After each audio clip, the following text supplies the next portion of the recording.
What's up? It's your boy. What's going on, everybody? Welcome back to another episode of Antstroworld Live. Today, we're going to be doing another rendition of Spin the Wheel wrestling topics. So, we got a bunch of wrestling topics on the wheel. We're going to spin it. We're going to have 10 minutes per each topic, have a little discussion about it, see what everybody's thinking about it. Got Smooth with me here, Yael, TJ. Let's get right into it. Make sure y'all go follow them on their socials as well, man. It's all gonna be right there. Top shit. Got my socials down there. TikTok at Antstroworld. We're trying to build it up. I got clips and videos I've been posting here and now and then. I've been slacking, but we're gonna get back on it. He's the WWE 2K guy, by the way. Yes, sir. Yes, sir. Hey, All right. _Jack Jack all socials for inactivity. I do not. We're inactive.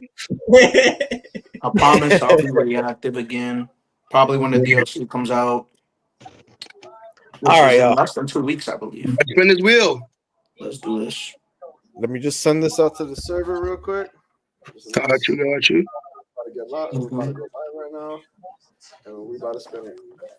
Also, for the people who aren't already in, we do have a Discord, the Antstroworld Discord. It is down in the link below, as well as the link on Ant's TikTok. If you're looking to join, it's cool vibes. Talk about sports, wrestling, and other topics. We play all sorts of games too, like WWE, Fortnite. More WWE streams on the way. Join the Antstroworld Discord, or you'll bust it. Simple. Link is gonna be in the description. All right, let's get right into it. So, first topic, what we got? Let's see. Oh my God! Lord. Charlotte Flair. All right. So Okay. I'm gonna put a timer. I'm gonna put a timer for. All right. What is there not to talk about? It's like Well, it's like- she's one of the greatest women's wrestlers of all time. I forgot what happened to that dude. first off, let's just keep the buck. So yeah, Nia Jax is back. Yeah. I wonder why she's back. For the people who don't know, Nia Jax refused to work with Charlotte Flair. The original plan, for people who didn't watch the little trailer for WWE Unreal, was supposed to be Nia Jax versus Jade Cargill.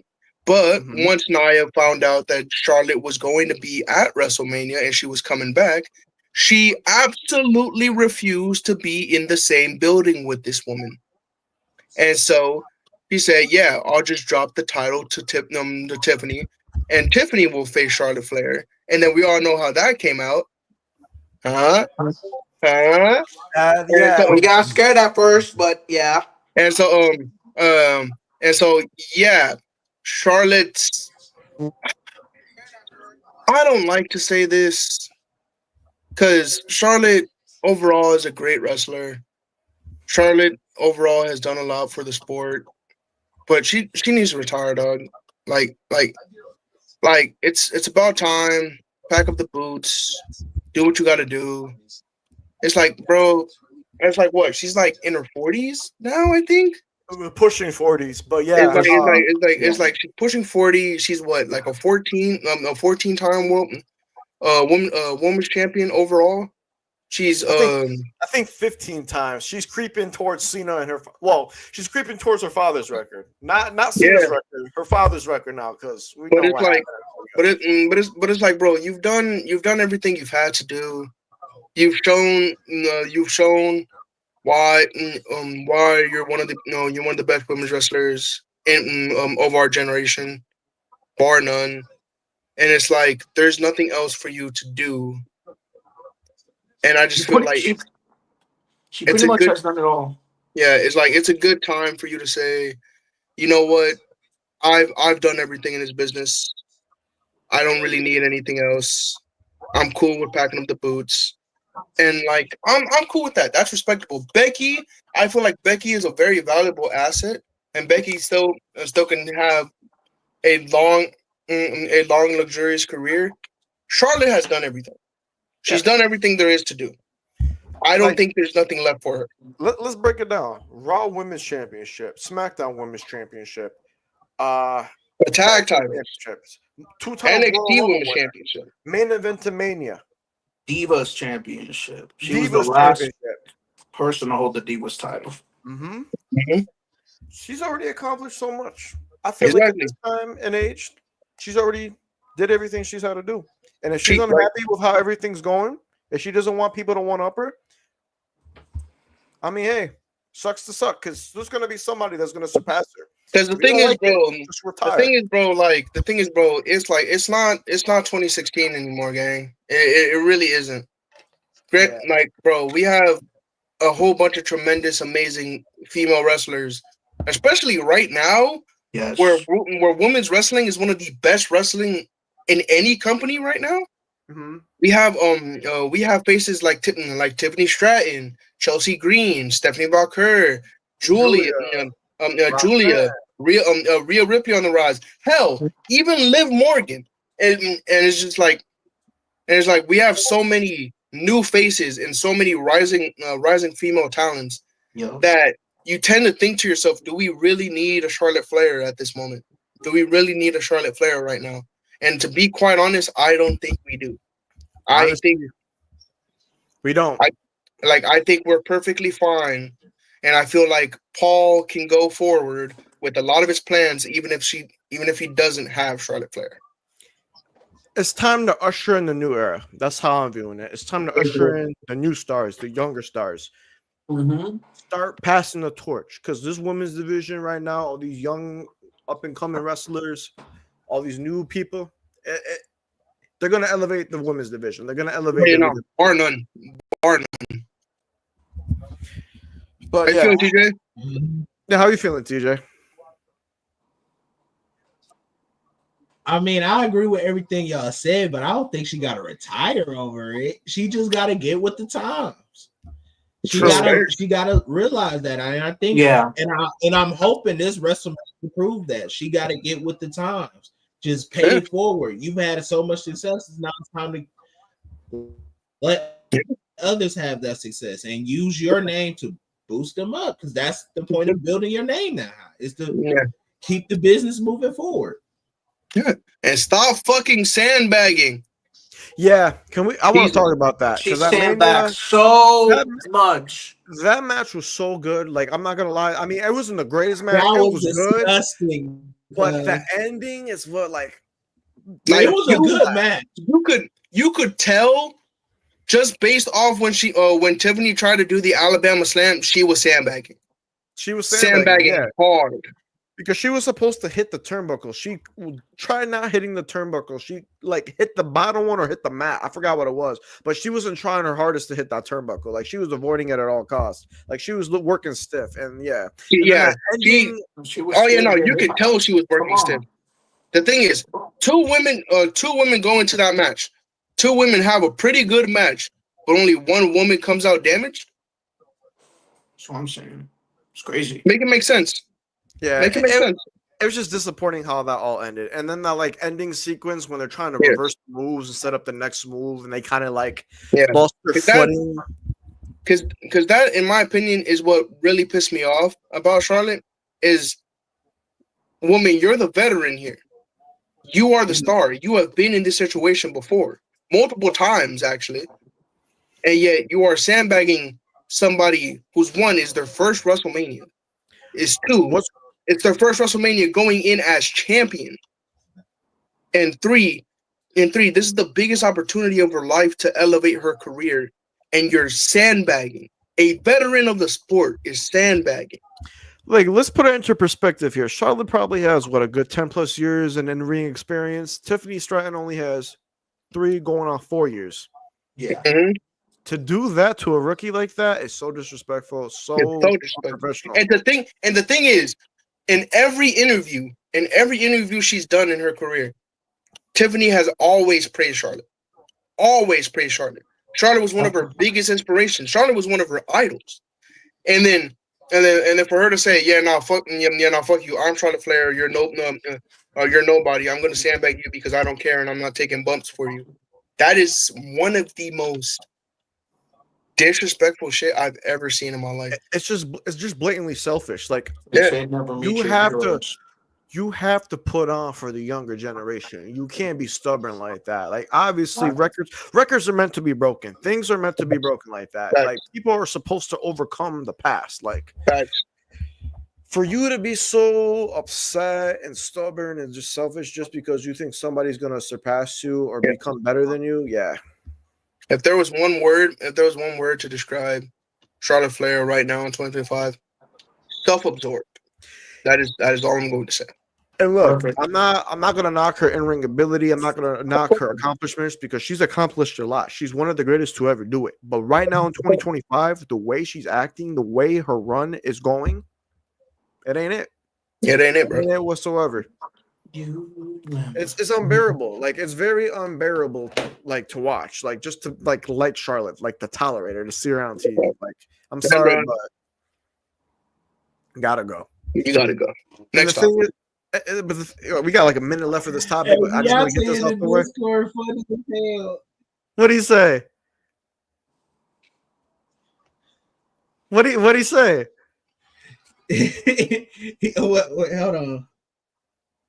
He said, "Nigga, I just got out the shower. How y'all just now starting?" Hey, bro. Hey, we were waiting for her. We waited like a good 15 minutes, man. We did wait a good minute, but hey, good minute. But just to wrap it up, because we got like 40 seconds for this topic until we move on to the next one. Charlotte Flair in 2025, not a fan of her whatsoever. Yeah, I feel like she needs to like slow her roll, knock it down a couple notches, and let the younger stars flourish. Let the younger stars eat. Yeah, you got people like we just named Stephanie, Julia, Tiffany, Liv Morgan, man. Liv Morgan. I'm not particularly the biggest Liv Morgan fan, but we gotta let these younger stars that haven't had an opportunity. I don't care. I'm pretty neutral about Liv Morgan, but she's been better. She's been better. She got a lot better. I could say that. I can't even deny that she's been hooping. I don't hate Liv Morgan as much as I used to anymore. Me personally, I always liked Liv Morgan. She just needed a character, and the fans kind of overrated her because of how she looked and shit. I give y'all that. You know, the people who didn't like Liv, I give y'all that because of the fans did overrate her like a motherfucker. Yeah. But Liv was always cold. Yeah, no, she definitely a hooper right now. She's definitely a hooper right now. Mm-hmm. All right, we're gonna get on to the next topic here. So let's spin the wheel. Let's see what we got. Yeah, speaking of that, the women's tag division has been doing amazing as well, surprisingly. Ooh, the Bloodline Aftermath. So basically, that's a great one. Bloodline Aftermath. So what we saw at Mania, the triple threat. And everything going down. See, so our time is gonna start now. See, I'm sorry, but the Bloodline ending was garbage. I'm gonna say it. The Bloodline ending was garbage. I'm not gonna lie to you. This is a 4-year long storyline that should have ended after WrestleMania 40, if I'm being totally honest. But it's just, they drug it on another year, and it's just like, why? Like, what was the reason? For like, and if that's the case, if you were going to have the ending be on the first Raw on Netflix, Solo should have won. Solo should have won. That way he could make his own. He'd make his own bloodline, which he's still currently doing for some reason. And Roman could go on to do his own thing. He should have been tribal chief a while ago, if I'm being quite honest. I honestly feel like with this whole bloodline thing, It definitely should have ended after Mania 40. I felt like they dragged that on a little bit too long. I mean, I understand, they wanted to push Solo a little bit because what happens with Solo after Roman losing, this, that, and the third, the Usos, they had to, give some type of story after Mania 40. They had to Think about it. Off in a good way. But with the way it ended earlier this year and now up to Mania, it's kind of questionable. I mean, the Paul Heyman turn, Paul Heyman turning, was kind of something we expected, but at the same time not, because we know how loyal Paul Heyman was to Roman Reigns. Yeah. So, yeah, I'm 50-50 on it. It was a little bit bittersweet, but at the same time, we need to move on from this whole Bloodline storyline because I felt like it played out a little bit too long, and this was probably one of the perfect ways to do it. Because the thing is, you got to really think about it. What have people been doing since then? Roman's the only one that's benefited from the aftermath of the Bloodline. I mean, granted, it's fucking Roman Reigns, so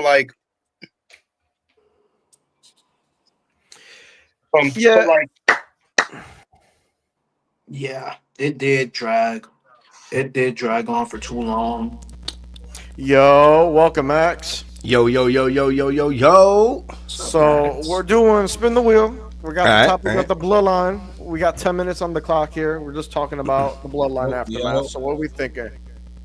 So basically, with Paul Heyman turning on Roman, officially indicates that the Bloodline is done.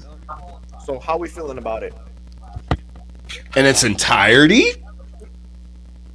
Basically, just like the aftermath. Basically, Paul Heyman turning on him. Just the ending of it. Pretty much the overall thought of the Bloodline. The storyline, and then just the ending of it. I mean, the Bloodline was Roman Reigns. We all know this, and it was proven when they tried to give it to Solo, and we all saw how that went. Nobody takes Solo seriously. They still don't take this man seriously till this day. So, I mean, besides Jey Uso and Roman himself, I mean, if that's what you were trying to get through all of this, I guess it's a success. It should have ended a minute ago, honestly.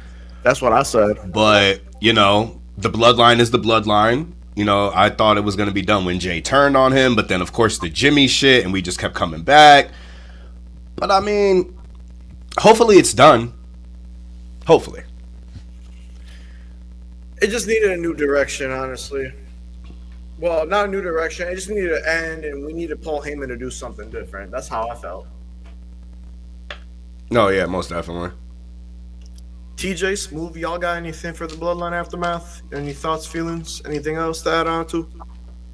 I feel like that whole storyline elevated Jay a lot because now he's world champion. That's cool. Mm-hmm. It elevated Roman Reigns as a character because that tribal chief character was his best work of all time, definitely. And did I think it went on for too long? Yeah, but it did have some good to it. I think it was pretty good for what it was. Mm-hmm. That's all I got to say about that. But yeah, it's going to be interesting to see this pairing of Paul Heyman, Rollins, Braun Breaker.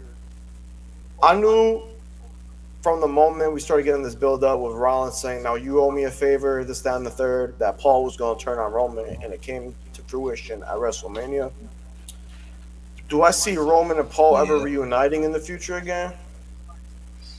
I don't know. I don't see it happening. Because, I just honestly don't see that happening again. After that betrayal on the grandest stage of them all, I just don't see it. I don't see them reuniting again. Can't happen again. That was like a crazy. That was a double turn he did. Yo, you got Yael and Axe. You got a fan in the comments here by the name of Josiah Official. Turn your cameras on, have some class. How about you go eat some Bars. Yeah. Wait, Josiah. I don't even know. Josiah, Josiah, boy, if you don't get up out my face, that's my answer to you. All right, because I got a minute for. I got a timer for 10 minutes, so I'm gonna end it now. I'm gonna just move on to the next topic. Okay. Game about to start. No, but I'm excited. I'm actually looking forward to seeing what Seth, Braun, and Paul Heyman got in store for this.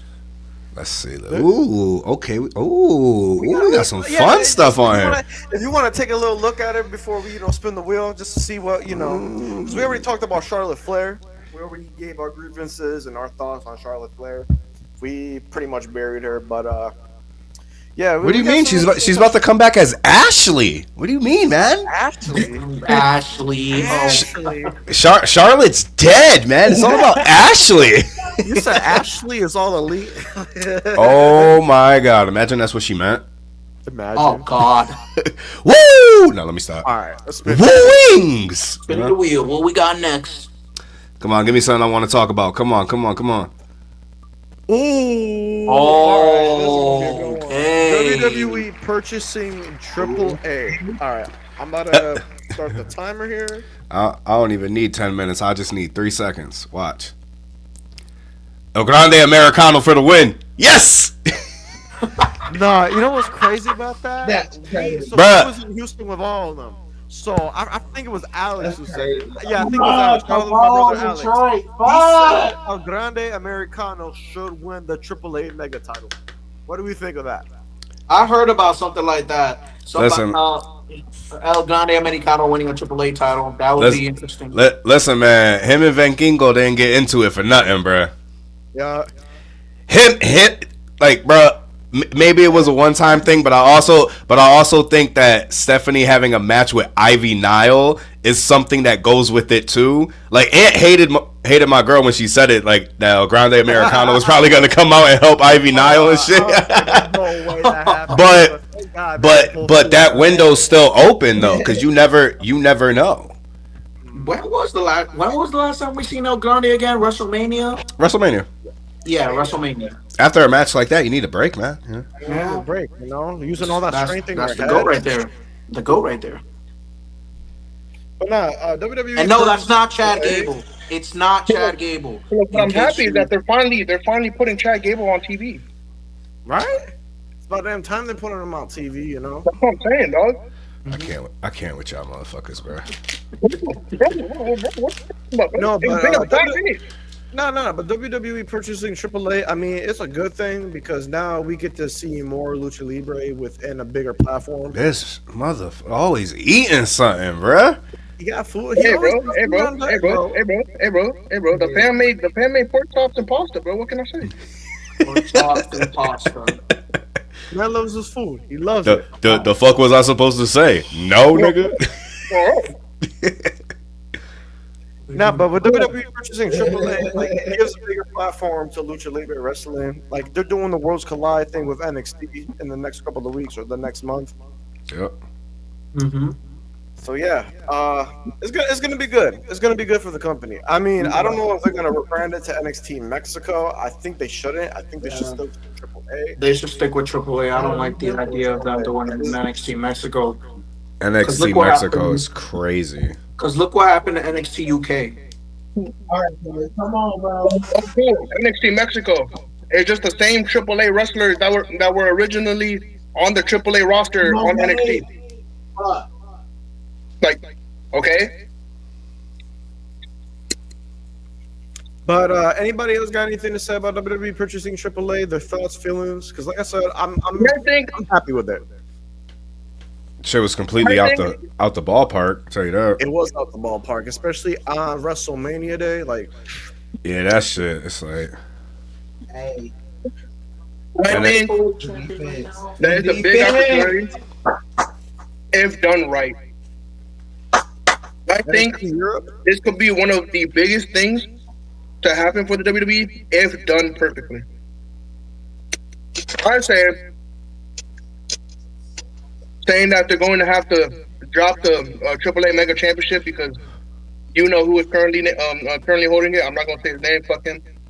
ADR. We'll say ADR. Yeah. But they're more than likely going to put the AAA Mega Championship on Vikingo, and I want them to start that feud between Vikingo and El Grande Americano. That way, the amount of heel heat that El Grande Americano will get with the Mexican audience if he wins the AAA Mega Championship would be astronomical. I know that's gonna piss Rey Mysterio off. And it's going to go absolutely For it. insane. And It's not going only to will it piss be Rey insane, Mysterio. it will boost AAA and WWE's popularity to heights, brand new heights. And I feel like if done right, that would be great. Also, I know Stephanie Barker is not really 100% in, 100% into the whole idea. Mainly because of the owners, mainly because of the owners of AAA. But that's a whole other conversation. But I say there's a lot of good matches you can make. I say I would love to see Bianca Belair against fuck, I forgot what her name was. It's Good shit, darn. it's like this big woman who wrestles in AAA. But that would be really cool. It'd be really funny. Is that the one? Is that the one with the mask?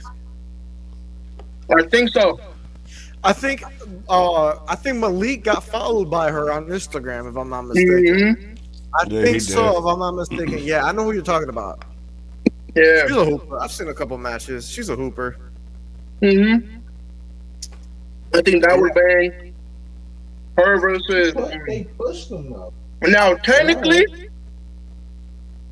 Taya Valkyrie is on the AAA roster. I'm just saying. That is true. What about Johnny Mundo, right? Johnny Johnny Mundo? Mundo also on the AAA roster. Johnny Mundo. So I mean, Reunion? reunion? Also, there's a lot of. El Miz? No, let me stop. Also, El there's Miz? Also, You just also, there's a lot of former AAA wrestlers that are currently on the WWE main roster. Maybe we can you know see what? a Bring return. back Juan Cena. I said it. Bring back No. Juan Cena. Oh, No. Lord. Uh, We're gonna Juan get Cena, Jose the- started.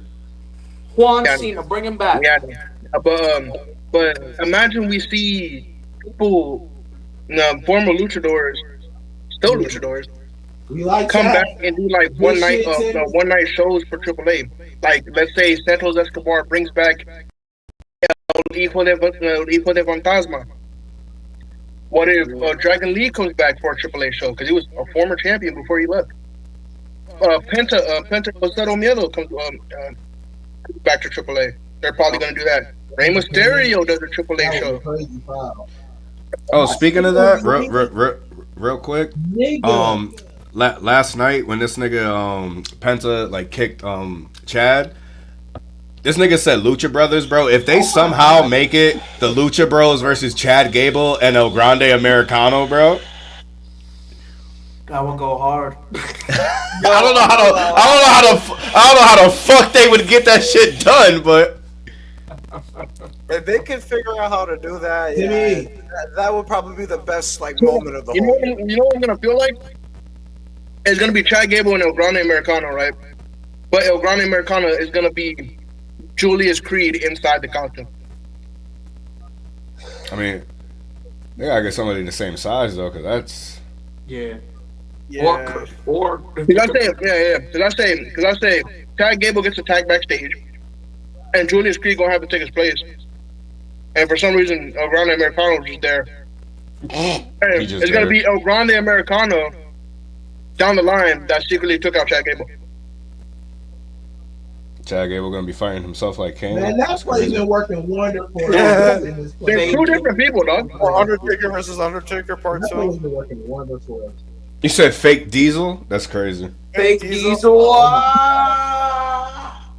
Yeah, bro. Fake Fake Razor Diesel? Ramon. Fake Diesel, fake El Grande. Oh, yeah, sorry. Hell no. That bullshit out of here, Jalen. He's I washing say the bring back Juan What's Cena that? one night only. Hey!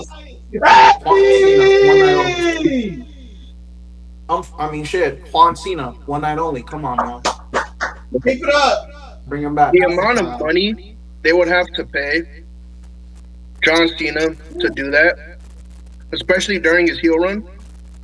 Yeah, that man's gonna have to need a bag. I mean, I mean, But yeah, whatever works, whatever brings back Juan Cena. That Juan Cena, man. The thing about it, it was even told. It was even told by Conan, the owner of AAA, that this that this deal wasn't because they didn't have the star power in their Mexican wrestling. It wasn't because they didn't have the publicity with the fans. It's literally because they didn't have any money. Yeah. And with the money and also the publicity that WWE has right now, AAA can skyrocket. And right now, with their competitor being CMLL and WWE's competitor being AAA, this could be some big, massive competition. I know a lot of people might think it's like monopolizing the wrestling industry, but I think it's like helping out the wrestling industry and the company that needs some traction, a style of wrestling that needs some traction in Lucha Libre. Because low key, Lucha Libre has been underwhelming these last several years, and with this purchase, it could probably elevate it to newer heights again,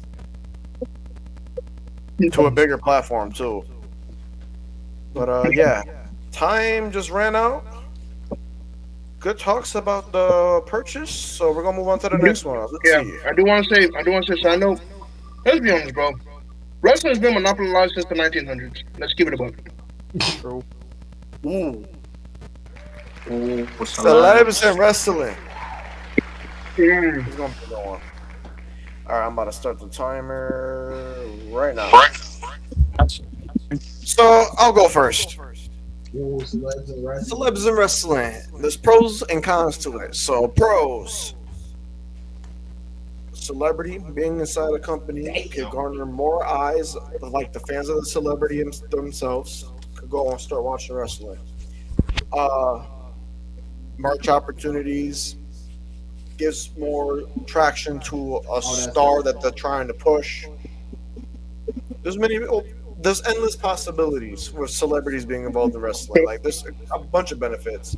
But some of the cons, in my opinion, people are gonna be mad that somebody just coming into the company and taking people that are trying to grow and trying to, prove themselves and trying to get to the top. People are gonna get mad that celebrities are taking their spots. Celebrities getting in ring and not being really good in ring. Celebrities taking like the spotlight away from people. Like some people said, like Travis Scott was trying to take the spotlight away from the John Cena Cody Rhodes heel turn. So there's a lot of pros and cons. Me personally, I don't mind celebrities in wrestling as long as they, respect the business. That's all I see, or that's all I care for. Numero uno. That's number one. Respect the business. that's right. But I just Me- want to say, Jordan is up 11-7 at the first timeout of the game. Crazy. And also, We're going and crazy. just like the negative assets of it, I understand it. Cause like that Tony Hinchcliffe dude, don't ever step foot in any wrestling soil ever again. Especially after what I saw was said at the roast of WrestleMania or whatever. Yeah, no, don't come back, no. Fuck that I guy. Get hope. the fuck I out of the hope. wrestling industry. You disrespectful son of a bitch. Don't you I ever hope we step get to foot the in a rest. I wrestling. hope we I- get to the roast of WrestleMania controversy topic on this wheel because I got a lot to say about Yeah, that. yeah. You know what? I'm gonna Absolutely. say I'm gonna save my opinion for when it pops up because. I hope Right. we get to it. I hope, like at the end, even if But- We But got a me, lot to talk I- about that roast I've of never WrestleMania. I've never seen an issue with celebrities in wrestling. I grew up around a time where we had freaking celebrity managers, bro. Like we had Shaq, we had the Muppets. William Shatner. It's called WWE, World Wrestling Entertainment. Exactly. So I've never had an issue. Like, yeah, are the matches stupid sometimes? Like a fucking Snooki match? Oh Yeah. my god, don't Yeah. remind me of that shitty match. Yeah, but at the same time, if I was a celebrity, bro, and I was given the opportunity, I would take that shit. Cause that's what a lot of these fans don't understand. Like, yeah, they're celebrities, bro, but they're fans too. They're fans too. Like some of these people, like Travis Scott, literally has a brand called Cactus Jack. Cactus Jack, Mick Foley. Travis Yeah. Scott, before he became big in WWE recently, he was at Survivor Series 2017. Oh, yeah, that's he's right. the He's a fan. He's a fan. He went with his brother to Survivor Series 2017. He's a fan, whether you like it or not. And who knows? Look what it gave us. It gave us Bad Bunny, bro. Mm-hmm. Man could hoop. Yeah. Another topic that's gonna come up soon, hopefully, whether you fucking like him or not. Logan Paul. Real shit. Drink Right. He's there. a full-time, and he's like a full-time / part-time wrestler right now. All right, I'm not back in. He's like a celebrity that's fully invested in this. But no, celebs in wrestling, like it's a good thing too, because like I said, it gives the rub to the media and everything, the outlets and all that. Like I'm pretty sure with Travis Scott being involved in WrestleMania, all the news sources were talking about it. All the news sources were probably talking about it. Just like all the sports analysts were talking about it when what's his name from the Pacers and Knicks showed up, bro. Like Tyrese Halliburton and Jalen yeah, I don't know We nobody if they even not on have my celebrities in. if they ain't on my 2K team, man. that are Listen, bro. creators. Oh, and that's the thing. The amount of people that are going to be so pissed off about that. But bro, it's a There's video so game. many people pissed off about it, but let's be real. It's a fucking video game, bro. Video games. There's this thing. Video games have collaborations, and All the time. You think- shouldn't be upset about collaborations. You think real life golf players want to play with fucking Peacemaker in a game? No, it's a collab, bro. What the fuck? Plus, WWE does collabs with different games too, like Fortnite, Mortal and Kombat. Fall Guys, Mortal Kombat. Mortal Kombat. They're Fucking recent. Like, come on, bro. Rocket League even did a And- collab and with then- WWE. And I'm thinking about this too. The first WrestleMania ever. Who was involved in the first WrestleMania ever? Mr. T. Mr. T. That's a celebrity. So and then Cyndi Lauper, a pop artist. Like we're gonna Wait, Cyndi Lauper, she's a wrestling fan. You said Mr. T, right? Mr. T, yeah. Didn't LT main event of WrestleMania?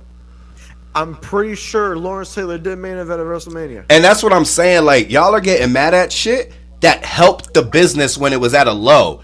That Cyndi Lauper shit, nowadays it may be like, nigga, okay. Right. But Cyndi Lauper was a. I don't like the bitch, but like the following and everything around those times, it was like a Beyonce, bro. The more fans that, what the fuck, Cyndi Lauper likes this shit? Yeah, you'll be shocked if you see celebrities like this. Which is great. Because y'all liking wrestling is amazing. Because y'all talk shit about celebrities, but we could go back to Backlash in Puerto Rico and go see Bad Bunny's entrance. That pop is probably one of the greatest pops I've ever seen. Like, bruh. People didn't even know what before he came out with it, bro. Like, celebs in wrestling is a good thing. It's only cons to people who they just get annoyed by everything, bro. Yeah. Oh, they're taking a spot away from nigga who are they taking a spot from? Tell me. So you mean such and such, nigga? I haven't seen him on TV in 3 months. What the fuck are you talking about? For years. And that's what I'm saying. Yeah. And then people are mad that Travis Scott's involved in the main event between Cody and Cena. Who else is gonna get involved between Cody and Cena? He's just playing as like a managerial role. Like he's not getting into a match yet. Also, who is Logan Paul taking a spot from? Akira Tozawa? Like, what are we talking about? Gotta be. I mean, just to wrap this topic up, I'll stop the timer. But yeah, celebs in wrestling is a good thing, whether you like it or not. I mean, there is some cons to it, but at the same time, I see it mostly pros. Celebs being in wrestling literally benefits the business a lot more. Trust me, if it's on this list, we're gonna talk about the cons. They're even in video games too, which makes it great. Exactly. You could play as them. You could put them as champions too. Bro, niggas mad because your fave can't sell tickets. That's true. Ta! Oh my god. By nostalgia. So this is nothing recent. It's just basically a whole concept. So basically, it is like nostalgia, like looking back at things and be like, "Oh my god, that was the greatest thing ever," and now going back and be like, "Wait, that wasn't all that." So we're about to start the timer now. Hey, Or like Mitri, you take nostalgia as saying something's great when it really wasn't, dude. Like WrestleMania 18, like Mitri. Really wasn't that? Really It's wasn't not. that? It's not better than 17. Oh, it's way better than 17, bro. No, it's your nostalgia. That's the first fucking Mania you saw. That's why you say it's better. It's not. It's like if I were to say WrestleMania 26 was the best WrestleMania of all time. Because I know Mitri might be watching. I know Mitri might be watching. I'm gonna say this straight to your face, buddy. I love you. You're cool. You're one of my favorite content creators. It's not better than 17. It's not better than 19. It's not better than 20. It's not better than 30. Let's keep it a buck. Let's be honest with ourselves. It's better than 27. Yeah, it's better than 27. Oh yeah. Definitely better than 27. But that's not really saying a lot. Exactly. It's better than 32. It's better than 35. Oh, let's relax on 35 because 35 is actually solid. Better than 34. Yeah, it's better than 34. Oh, better than 34. I'll agree with you on that. I will definitely agree with you on that. It's better than WrestleMania 3. It's better than WrestleMania 1 and 2. Going back, but here's the thing: going back and watching things when you like, because obviously nostalgia, you have your favorites, this, that, and the third. Oh, I grew up watching that. It's one of the greatest things ever. But as you get older, you go back and you're like, wait a minute. It wasn't all of that. Like, it wasn't that spectacular. It wasn't that special. Like, for example, the Randy and Cena feud. Yes, it was nostalgic. Oh my God, it's the childhood. But then as you get older and you're looking back at it and you're just seeing the matches, it was mostly hit or miss, but mostly misses. It was mostly misses for them. That rivalry to me is overrated. I don't think that was John Cena's best rivalry. His best rivalry is Edge. Speaking on that, I went back to go watch Cena and Randy matches. I don't care if you disagree with me or not. You know I'm right. The only good match they've ever had is Bragging Rights 2009 during that I Quit match. I won't say that's the only, because they have at least like 5 matches that were good together. I can name the 5 matches. I just watched their SummerSlam match. Which one? 07? I think so. I believe so. I just saw it. It was like Randy Orton winning a title. Randy Orton winning it. Oh, that was 09. Yeah, 09 was not all that. 2007 is a good one. Oh yeah, 7 was great. 07, Bragging Rights, definitely. Breaking Point, Hell in a Cell 2014, and I will say Royal Rumble 2014. Royal Rumble 2014 was good. I know a lot of people are against that, but that Rumble to me was good. They had good chemistry in that, and there's a lot of storytelling in the match. Like, I'm gonna say this. It pains me to say this. It pains me to say it so badly. But for anyone who knows me personally, one of my favorite WrestleManias is WrestleMania 26. I was there. I got to go as a kid. I watched the whole show. It's one of my greatest WrestleMania shows.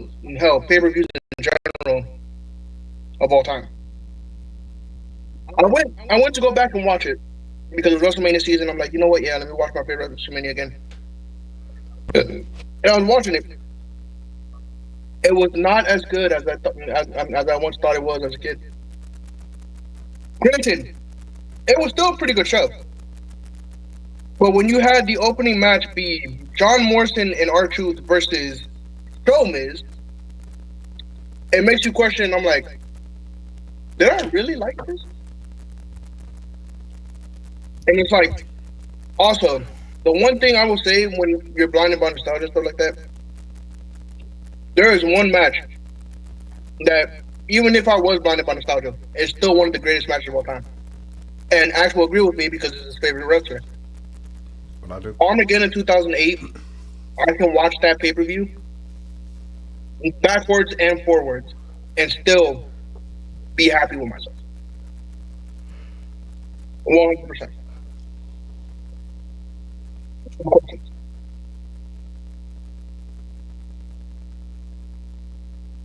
Was that time?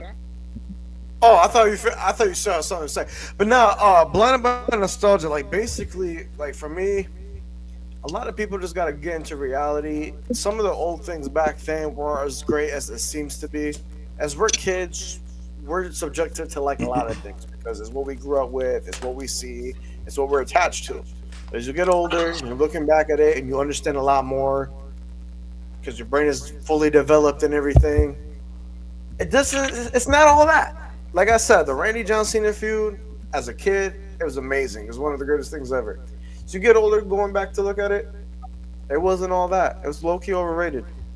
He overrated. Attitude Era. What happened? Ooh. Oh, the old heads are gonna get pissed off about that, but Yeah, and we're being really honest. And we're being really honest. Mitri does We're being every really time. honest. And we're being really honest.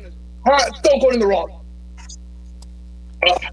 I think we're pushing the envelope a little too much. Yeah, that was too far. much. that was Yeah, too because far. I thought this nigga meant like that's all they had in the Attitude Era. Nigga, you saying the rivalry? You bugging? Oh, if you're just saying, no, that's all they had. I mean, But think about it. I ain't gonna Who say back in the anything. '90s? Who back in the '90s was saying, "Oh yeah, Steve Blackman should be world champion"? That nigga Steve Blackman.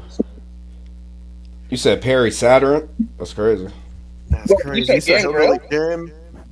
You said what does everybody want? What does everybody Al need? Snow. You saying You said, you saying Godfather? you saying the mid card scene that the mid card scene that changed like every 2 days? You said the Radical? You said the women's division? I didn't know they had one back then. I mean, You look, said China? You said another thing is people thinking that Trish and Lita were that good back then. That's that. There you go. Oh, you said people thinking that Trish wasn't only just oh, you're here because you got a nice body. a lot of crazy takes right there. I ain't gonna lie, cause look, I didn't grow up watching the Attitude Era like that. I mean, there was a point in time where I took time to just watch the Attitude Era, some bits and pieces. I liked what I saw. Some of the things were not as great, but what I saw was like, okay, this is cooking. They have some storylines, peak storytelling, match quality. Probably wasn't all that. Like I said, they relied heavily on storytelling back then during the Attitude Era. Ruthless aggression was more in ring. Like, don't get me wrong, storytelling and ruthless aggression was great, but it's crazy because they were the WWF back then. They should have just been WWE. Like that's what the Attitude Era relied on, the entertainment, bro. Like if we being honest, The thing is, like, I knew the Attitude Era wasn't that great when Shane McMahon was one of your top 5 best wrestlers at the time. that's crazy. But nah, shout out Shane though, because he was a hooper. Even though he wasn't really a wrestler like that, that man could actually put on a good match. That's crazier than the fact that AJ Styles' best WrestleMania match is AJ Styles, but you know. That's blasphemy. That's still blasphemy to me.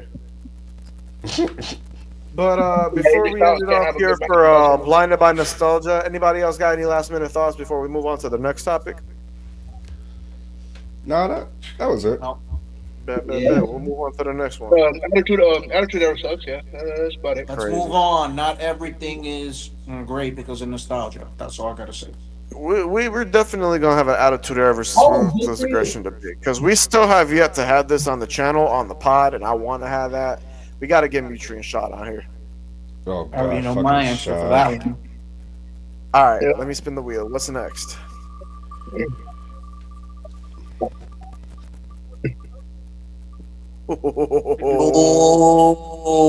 go. All right. Time is starting now. Okay. I might lock it in for a little bit, even though the game is on. So, what we thinking about John Cena's heel turn so far? I'm not everybody speak, then I'll go after. You know,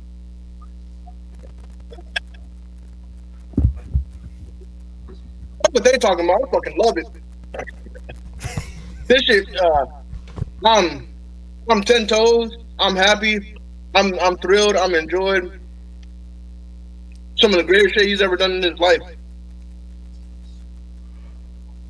Think about it. The quote of every week is he is here to ruin what he is here to ruin wrestling.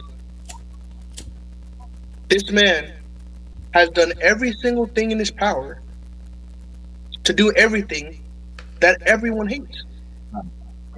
He had a pretty lackluster match against Cody. He brought out a celebrity of all things. And look at him. He took away his fancy looking Timetrons. He took away all the lights and graphics and shit like that. He didn't even have a special entrance at WrestleMania. Bro, because that's what you guys would have wanted. Wait. Yeah, he had a special entrance. It was the black and white Titantron. Was it? My bad. That was his way of saying goodbye to us. Come on now. And the thing is, like, he's doing it in a way that is just so amazing. People say, well, he's becoming way too bland. I'm like, because that's what he wants you to do, sweetheart. That's what he wants you to do. He wants you to think that he's bland. He wants you to think that he's boring.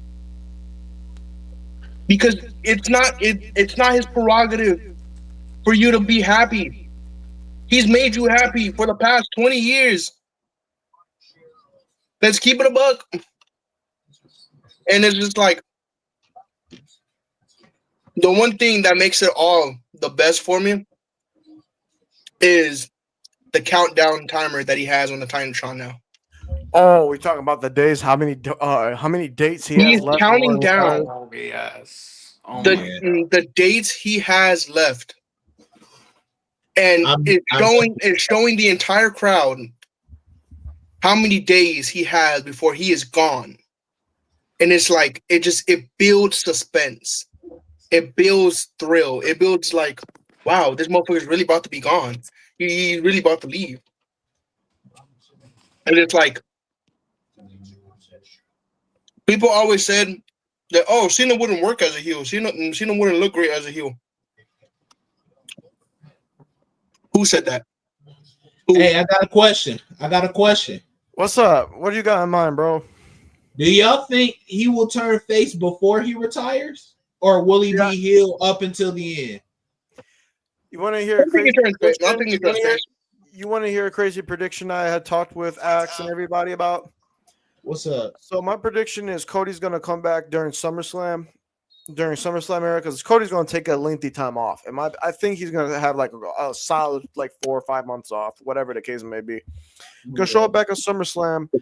This man is going to, well, here's the thing. He's going to show up before SummerSlam. They're going to have the rematch of SummerSlam, Cody versus John Cena. It's going to be a double turn. Cena's going to turn face. Cody's going to turn heel. He's not going to side with The Rock or anything. He's just going to turn heel on his own terms. Because honestly, I feel like he's going to play into the fact that he didn't use the belt against Cena at WrestleMania. He's going to finally use the belt to Cena, and it's going to be like a double turn. I feel like he's going to let out this aggression that he had built up since losing the title. And yeah, it's going to be a double turn. Oh, no. He will fully be Homelander then.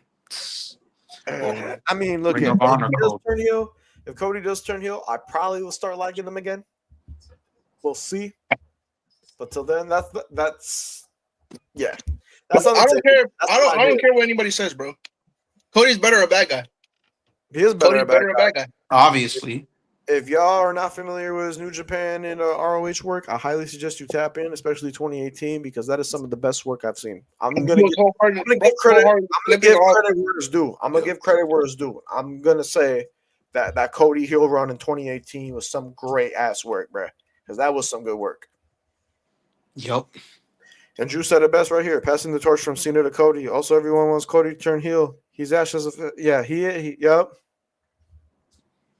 Not the face shit. Like it's. I mean, I get it. He's a draw when he's a face. He's selling a lot of merch. He's beloved by everybody. But I feel like there's going to be a point in time where that shit gets overplayed. The gimmick is going to be tiring. We're gonna need something different. We're gonna need a new direction to head into, because you play something out for so long, it gets repetitive, it gets boring. You need some new shit. So I feel like if Cody turns heel at SummerSlam, as a fresh reset. I get Cena turning heel as a fresh reset too, but like I said, he's retiring. He's obviously retiring at the end of the year. Cody's here for the long run. We need some new direction with the long run wrestler. But my thoughts on the whole Cena heel run so far, I like it. It's enjoyable. It's doing its justice. That win at Mania solidified it. Me personally, though, if I had to tweak one thing, I probably would have had him turn at WrestleMania for a bigger shock factor, especially on a bigger stage like that, WrestleMania. Like, don't get me wrong, the Elimination Chamber heel turn was spectacular. I don't think it was really expected, but if it happened at WrestleMania, it would have been a lot better. And the thing is, too, Rock not being part of the storyline, even though he was there at the get-go, it's kind of kills the whole purpose of the story and everything in a way. But Cena's heel turn is doing its justice right now. It's going to get even better. Like, we're like scratching the surface with it right now. It's going to get better. But anybody else got anything to say before we move on to the next topic? TJ. First quarter is over. It is 23-22. Knicks have the lead. But Pistons better lock in. I want Pistons to win. They got to lock in. Man, what? But yeah, John Cena's heel turn. I love it so far, man.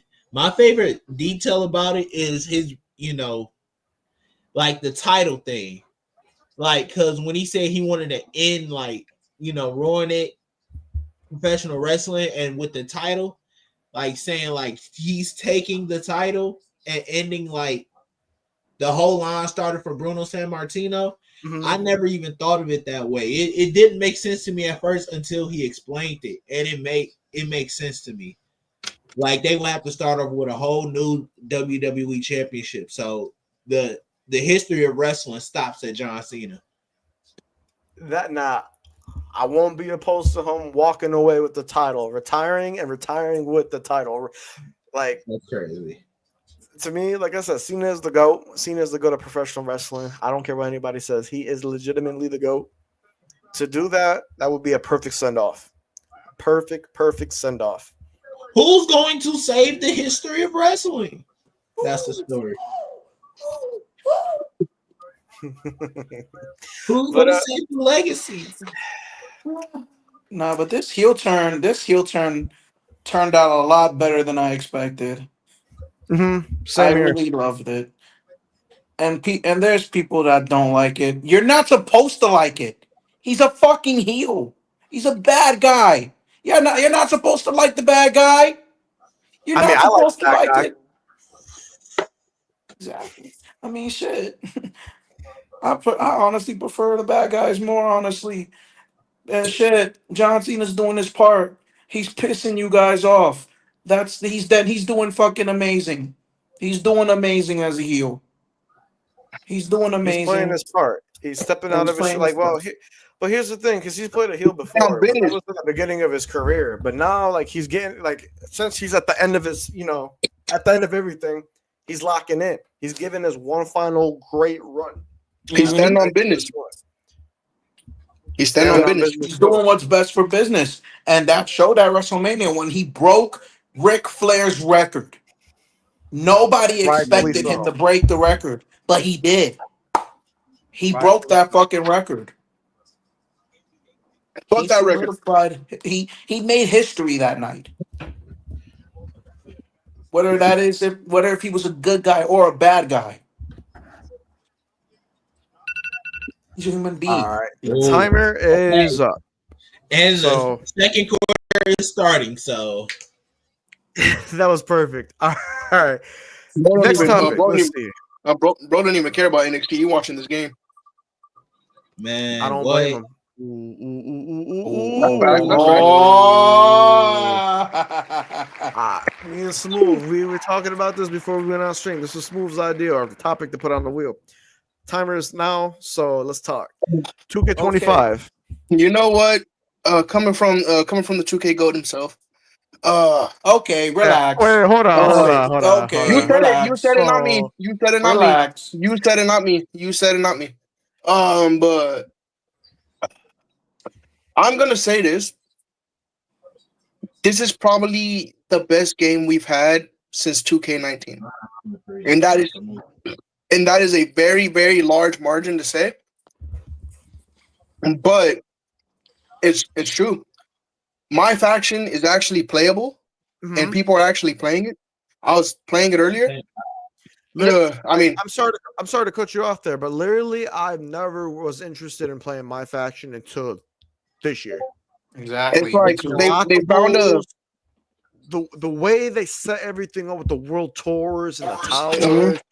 It Yes. gives you something motivated to like. It gives you motivation to play my faction. Yeah. To It's unlock like- those specific characters. It's like for people, they tailored more to okay. People didn't really like much of the card game aspect because it's not online. There's no real reason for them to like open packs and do the card stuff. And I'm like, all right, cool. But they flipped it and tailored it to okay. We have a whole bunch of these whole bunch of these unlockable wrestlers. How about if we do world tour, if we do tournaments, if we do towers, stuff like that, for you to unlock these persona cards and these unlockable characters, and make it to where you'll want to play it because you want to unlock that character and you want to unlock him to play and to use, etc., etc. And that right there is a very smart idea from 2K. And also, with that being said, the one thing for anybody who knows me, the one thing I love so much when it comes to 2K games, GM mode. They have upgraded GM mode. GM mode is online now, and I could play online with my boys without having to like share screen or share play or whatever. And that is probably one of the best things I can do because I don't have to worry about share playing with people and stuff like that. I can play online with my boys. They can have their own roster. I can have my own roster, and you can auto save. So you can save it to where you can come back where you left off. I think it was And- quick save, but yeah. Yeah, and it's like So compared to 2K23 to now, because I remember when we all started playing GM mode and 2K23, where you had to screen share it, and we had to tell you, okay, this is who I want on the roster, this is who should be on the roster, this, that, and the third. Comparing that to now, it's a drastic change, and it's for the better. I It's for the enjoy better. playing my GM mode. I've never been a big fan of playing GM modes on 2Ks whatsoever in SmackDown versus Raws, but like the recent games have been making me a fan of playing my GM mode. To be Yeah. able to create a roster, having to use budget, having to follow the prompts of what Triple H wants. having to have a timer, and it's very like it very much shows like how quick are your intuition skills, how quick are you on your feet, and it's Mhm. like it's great. I love it. I've loved GMO since the SVR days. I used to play GMO with my boys, and Bro, Tobias Hell, Harris even- is down. hell, even 2K Showcase Oh, shit. was great, except for one batch. We're not gonna talk about it. But everybody knows the match. think we're I'm on gonna have to cut you off there about the showcase being great. That's the one gripe I have with 2K showcase mode. There's mixed reactions for showcase mode, to be honest. They need to make that game mode playable like how it was in 2K19, how it was playable back in 2K16, even 2K14. That's throwback right there. These tedious, these difficult like missions, these tasks that you have to accomplish, like let's say for example, get freaking get Grayson Waller into the right upper corner and do a taunt using the left D-pad. Like they'll make you do the most obscure, tedious like task. And the thing too, they put a timer now. They put a 30-second timer for some of these. Oh my When god! have we I have seen a to, timer in the any amount of showcase? times I had to restart the match because of that shit. Yeah, That's the only thing I did. I will say this. Nothing, not a single showcase will ever beat 2K14's showcase. It just won't.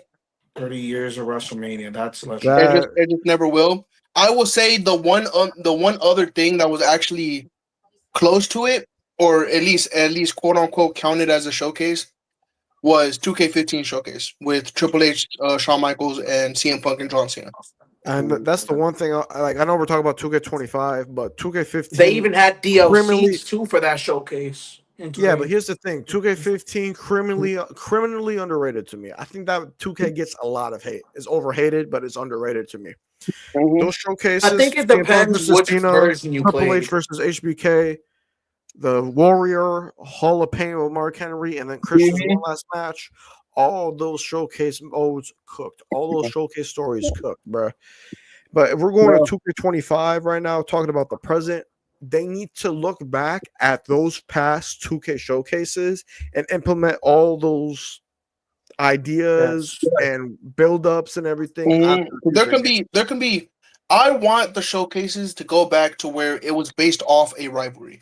Mm-hmm. That's what I enjoyed. That's what I enjoyed. That's what I loved. Like hell, you can have a showcase based off the Ruthless Aggression era, and you can do it like how you did with 2K16, or hell, for the people who remember WWE 13 when they had where they took a look back into the Attitude Era, and they had like different sections of different wrestlers and had certain matches for for certain wrestlers and their history of the Ruthless Aggression. I feel like era. they should do that again. They should do that again, but for Ruthless Aggression. Yeah, they can do the same thing for Ruthless Aggression. Have the top stars of the Ruthless Aggression era, and have them have their own like little individual like showcase moment. Like Ruthless Aggression, you have John Cena, you have Batista, you have Edge, and you have Rey Mysterio, Carlito, even the mid carders, Carlito, Shawn Benjamin, Orton, mm-hmm. Undertaker, JBL, HBK. You got to throw HBK in there. HBK. They can have their own like individual showcases and stuff like that, and that's good. I would say the one actual gripe, which is a very minor margin, is they have to fix online mode. They have to fix online. Online is like a hit or miss. Like there will be days where it works. Like you wouldn't have a problem with it, and there will also be days where it just doesn't. It's just absolutely not fucking playable. It's like there'll be days where I want to fuck around with my boys. I want to fuck around with my boys and use my custom character. And sometimes the custom characters will work, but other people, like my other homies, will not be able to. Will not be able to see it. And will not be able to see the images on my character. And so that way they don't get to see like the full glimpse and the full-fledged ability of my character. And so it's like I feel like they worked on every other thing. Like my rise, amazing. Showcase could be better, but it's still pretty good. GM mode, amazing. My faction, amazing. Yes. Everything, everything about 2K25 is amazing. It's just the online mode needs to be fixed. That is the only thing that happened. Oh yeah, my rise this year. We got 1 minute left before the topic. We're done talking about the topic, so I just want to get this off my chest before we go. Yeah, 2K25, one of the better games of more recent times. Better than 24 by a margin, by a mile, in my opinion. 23, a little bit better than 23, by like a slight edge. This is probably one of the best 2Ks out of the more recent 2Ks ever since they took that 1 year break during the pandemic because of how atrocious 2K20 was, which that's a whole nother conversation for another day. Not too much on 2K20. Not too much on 2K20. All right. All right. 2K20 was ass. Get over it. You're being blinded by nostalgia. You're I being was blinded still by playing nostalgia. at the time, You're being okay? blinded by nostalgia, Dev. I was still 2K playing at the time. I was still playing at the time. I played with me and my homies. It was great. We played universe mode, and it was all right. I'll Okay. give you one thing. The only thing good about that game was 2K Originals. That's it. 2K Originals. 31 That's it. 31. That's it. 2K Originals was the only thing good about it. No, Everything else was Okay, garbage. timer. Wait. Timer ended. Universe mode in that game was fantastic. All right, so the timer ended. I just want to get this one quick thought after. So, yeah, 2K25, one of the better 2K games in more recent time. I enjoy playing it. I enjoy playing it with you guys. We've actually been able to play online multiple matches, do GM mode together. We've been able to do streams with no problems whatsoever. So the online experience is getting there. Like it's still a little bit wonky, but it's getting better in the process. Like they're taking the steps necessary to make it a lot better. It's quite definitely getting better. Mm-hmm. But all right, next topic. Come on, roast to WrestleMania. They're playing a No Way Out match right now for Cena and Orton. This is the one right here. Oh, okay. So basically, we're talking about the lengths of the show. So I'm gonna start off with. I have no say in this because I don't really care because I only watch Raw. So. All right, I'll give a little spiel here about it. So length of Raw and SmackDown shows. So Raw, ever since they moved to Netflix, they have the ability to go for as long as they want. So the Raw after WrestleMania went all the way from 8 o'clock to 11 o'clock, which is good because it's the Raw after Mania. You want to debut new stars, debut new storylines, all that good stuff. You want to jam pack that show as much as possible. All the other shows, they usually end around 10:30 on the dot, maybe 10 o'clock, maybe like 10:45. It's fine. Like 2 hours, 30 minutes, 2 hours, 45 minutes, 3 hours for a Raw, especially with the new people that we've been getting in WWE within the last several months. It works out. I'm fine with that. Now, as for SmackDown, SmackDown's been a little bit lackluster over the last several months. A lot of people have been talking, including myself. It's been a little bit lackluster with what they got going on over there. Now, post WrestleMania, it's probably going to be better now. Got Jacob Fatu as the US champion. You got a lot of more mid-card talent on the roster. You got a better tag team roster now. You got Fraxium, DIY, Street Profits, Motor City Machine Guns, just to name a few. So SmackDown shaping up to get better. I just feel like the last several months with SmackDown being 3 hours, it's just tedious. I feel like there's a lot of like segments, a lot of matches on there that should not be on SmackDown or should not be taking up most of the time on SmackDown. I heard that they might go back to 2 hours. Don't know how true that is. I hope they do. I've always been used to SmackDown being 2 hours, not 3 hours.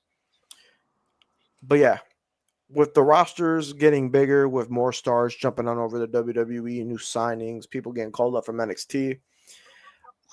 For now, SmackDown should be 2 hours. But if SmackDown does end up getting jam packed, they should just keep it at 3. But Raw, I like what the Raw's doing with Netflix. SmackDown, hopefully it could go to Netflix in the near future. I know they just signed that deal with USA, so probably not. But it would be a bright side if it did go to Netflix. All right, okay. I mean, it's on Netflix in different countries. Oh, yeah, that's right. And NXT, too. Oh, that's right. Yeah. I forgot. Yeah. And instead of using Peacock and shit, they use Netflix. But yeah, the length of the Raw SmackDown shows, they've been okay. Like Raw has been okay because of the roster, and they have the ability to end the show whenever they want. The SmackDown, I feel like they may have to go back to 2 hours, but if they do end up loading up on the roster and they do end up getting a little bit more interesting, keep it at 3 hours. But as of recent times, it hasn't been hitting the point.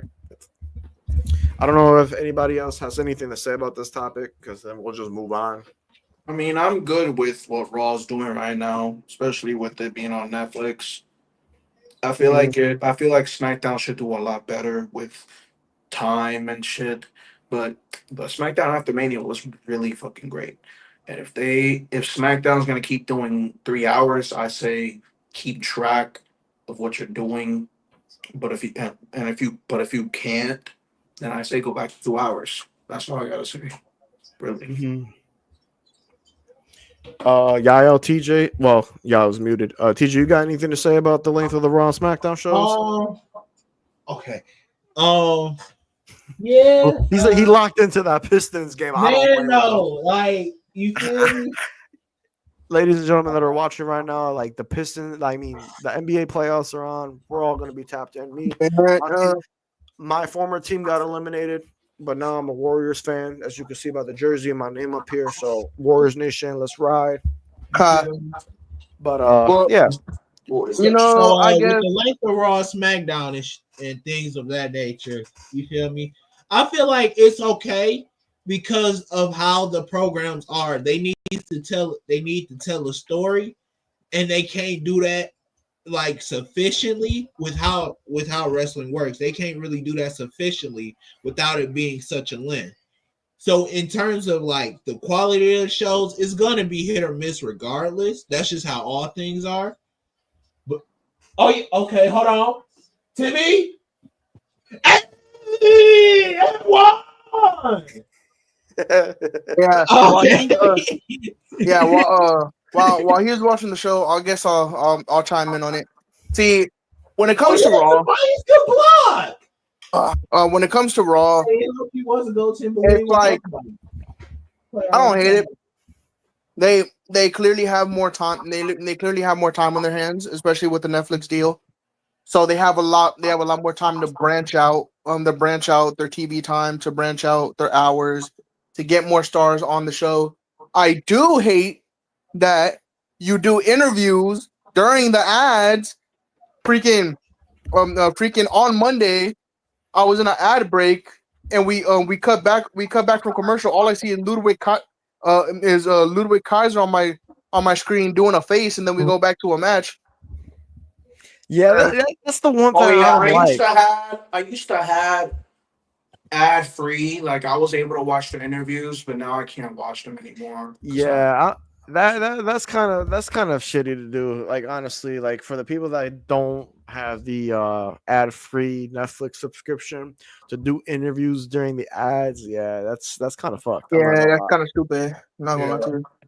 It is stupid because it could be important to what we're seeing with the storylines and everything on TV, and then we're just gonna get an ad about a medicine or the new Netflix show. Like I get they gotta have ads and shit for a whole new trailer about some cringy Netflix show that don't hit the same. Mm-hmm. Well, we got 3 minutes left for this topic, but if everybody wants to move on, if it ain't Stranger Things or Squid Games, I'm not watching it. If it ain't Stranger Things or Squid Games, I'm not watching it. And Cobra Kai. So you're not watching Cobra Kai? That's crazy. Cobra Kai ended, dipshit. Hey, I already finished the show. Cobra Kai never dies. Well, no. Cobra Kai never dies. He's right. I mean, shit, you're right. Cobra Kai never dies. Never dies. What? All right. Next topic. I'm gonna say we probably do like maybe good 6 more topics. We still got a plenty. Damn, nobody's streaming that on Twitch. Oh. Let it be him. Let it be him. Garbage. Garbage. All right, hold on. I'm gonna start the timer now. So, Yael, you're pretty vocal about this. I'm gonna let you take the floor. Garbage. This whole gimmick is about we're changing AEW for the better. It was like we're doing what we're doing, not what the fans want, but what the people want. I'm like, shut up, stop it, please, stop it forever. Swerve should have beat you for hell. Edge should have beat you for the title. If I'm being so honest, anybody but Jon Moxley should have beat this man for the title. And like, it's just like, one, Claudio's not even getting used. Pac is injured. Wheeler Yuta is just a fucking side character. And why is Marina Shafir even there? Why is she there? I have no reason why she's there. What's the polar bear doing in Arlington, Texas? That's what I'm saying. And then it's like, bro has like the AEW title in a briefcase, and it's like he's trying to be all maniacal and stuff like that. This is like, I don't know if you guys have ever seen like the Expendables. Yeah, I've seen what's the Yeah, Sylvester that's Stallone and literally everybody. Yep. their whole gimmick. That's literally their whole gimmick. They're trying to be the expendable. That That's a that good is comparison. That's a really good comparison. that's that, I that mean, that's literally that's literally what they are. They're trying to be the expendables, and it's not working. It's not working. Literally, when your main event scene has absolutely nobody in it, but yet you have stars like Jay White, you have stars like Hangman Page, you have stars like MJF, hell, even Ricochet, Swerve, Speedball Mike Bailey, Kenny Omega, Okada, and yet none of them can go after and whoop this guy's ass. Will Ospreay, oh my god. What are they doing with Will Ospreay? It's like I'm gonna say this about Jon Moxley, bro. He's one of my favorite wrestlers of all time. Literally, peak Jon Moxley 2019 all the way to 2022. One of the best wrestlers I've ever seen in my life. Dean Ambrose was better. Needs to be, well, I want to say all that because they kind of fumble my boy Dean Ambrose sometimes. They give him opportunity, but they didn't fully strap the rocket to him and push him to the moon. It's just like, bro, Jon Moxley. Come on, Hold on. Go ahead. Jon Moxley is one of my favorites of all time. That's not a tag. He was rated highly on my list. I think he was like number 5, number 6 at one point. But this man's number 10 on my top 10 favorites of all time now because of this run right here. It's completely killed by most of my fandom of him. Like, it's just so hard to watch. Like, I have not been tuned into AEW on a weekly basis since October of 2024. So, like, months ago. How is that not a tag? Because I want to indulge in AEW. I really do. But it's hard for me to watch a wrestling show when the world champion literally carries the title in a briefcase and they do the same running shtick every single week. Show up, beat people up, bleed, leave, scurry away. It's the same thing over and over and over again. It's like missionary. Remember Roman when he said that? But yeah, Jon Moxley in the big 2025. Celtic Shaq, Nets KG, Cavs D Wade, Clippers Grant Hill. You let my fly. Yeah, but it's just like, bro, it's abysmal. It's like I would say that Jon Moxley from 2019 to 2023. I'll give you that. I'll give you that. 2023. I mean, I say 2022, but 2023, I'll give you that. Was amazing. It was great. It was good. There was no problem. No reason. Top 5 wrestler of all time. One of the top stars in AEW. Jon Moxley right now. Jon Moxley right now is go away heat. And I'm not talking about in a good way. I'm talking about go away, I want you off my TV type of heat. And it really sucks to say that because that's a weak foul call. John was that guy, bro. John was that dude. John was so good. Jon Moxley was back then amazing. 2019, 2023, yeah. That was Jon Moxley's years, yeah. Yeah, Jon Moxley was great. He was always great. I forgot who said this. Somebody said this, I think, on Twitter or one of the Discord servers that I'm in. Probably our own Discord. They said Jon Moxley used to be the ace of AEW, and now he's the ass of AEW, and that's fucking crazy. That's I don't blame them. Surprisingly enough, the most accurate thing I've heard from him, from anyone talking about Jon Moxley. I just don't see Jon Moxley anymore. I just don't see Jon Moxley anymore. So I know he's holding this title hostage for Darby Allin once Darby Allin's done doing his little Mount Everest. He's Mount Everest right now, man. Which I just want to clarify. Not a lot of people make it alive from Mount Everest. I just want to clarify that. Oh, we know. I've seen so many news of people dying in Mount Everest. Darby Allin. Yeah. Santa Maria. Prayers to Darby Allin. That's what I'm saying, bro. If he survives, kudos to him. Great for him. Yeah, but here's the thing, man. to wait for somebody to finish climbing a mountain just to give him a world title when somebody else could be holding that world title right now is insane to me. Tony Because Khan, you have so Tony many Khan opportunities to have Mox drop that title to somebody else worthy. But no, should have been he's swept. literally holding that title hostage. Like, this man is not even holding it around his waist or on his shoulder. This man has it in a In a motherfucking briefcase. briefcase. Dean In a Ambrose would briefcase. never. Dean Ambrose Yeah. would never do This that. man- Imagine Cody, like, let's just put this into perspective. Imagine Cody or Cena showing up to Monday Night Raw or SmackDown with the WWE title in a briefcase like this. They would never do that. Sorry, I'll Tom. never do that. Fucking Not even Dean Ambrose would ever do that. But that's a whole different story. See, look, that's the thing. He is quite literally in a briefcase, quite literally holding the title hostage. Like, where's the AEW World Championship? I haven't seen the AEW Championship People since are literally God knows. you know what people are waiting for this feud to have? From what I've heard from news reports, what I've heard from other people, they are literally waiting for one, for Jack Perry to return, and two, they're waiting for Ew. Darby Allin to come back. Jack Perry to return. Ew. That's the only thing I've heard. I mean, shit. I'll take Jack Perry over fucking John Moxley if I'm being quite honest. If I'm being so honest, bro, I'll take a wet napkin on the floor over John Moxley right now. That is true. I'm not gonna lie. I agree with you on that. Swerve should have won, damn it. Yeah, Swerve should have definitely won a dynasty. But TK fumbling.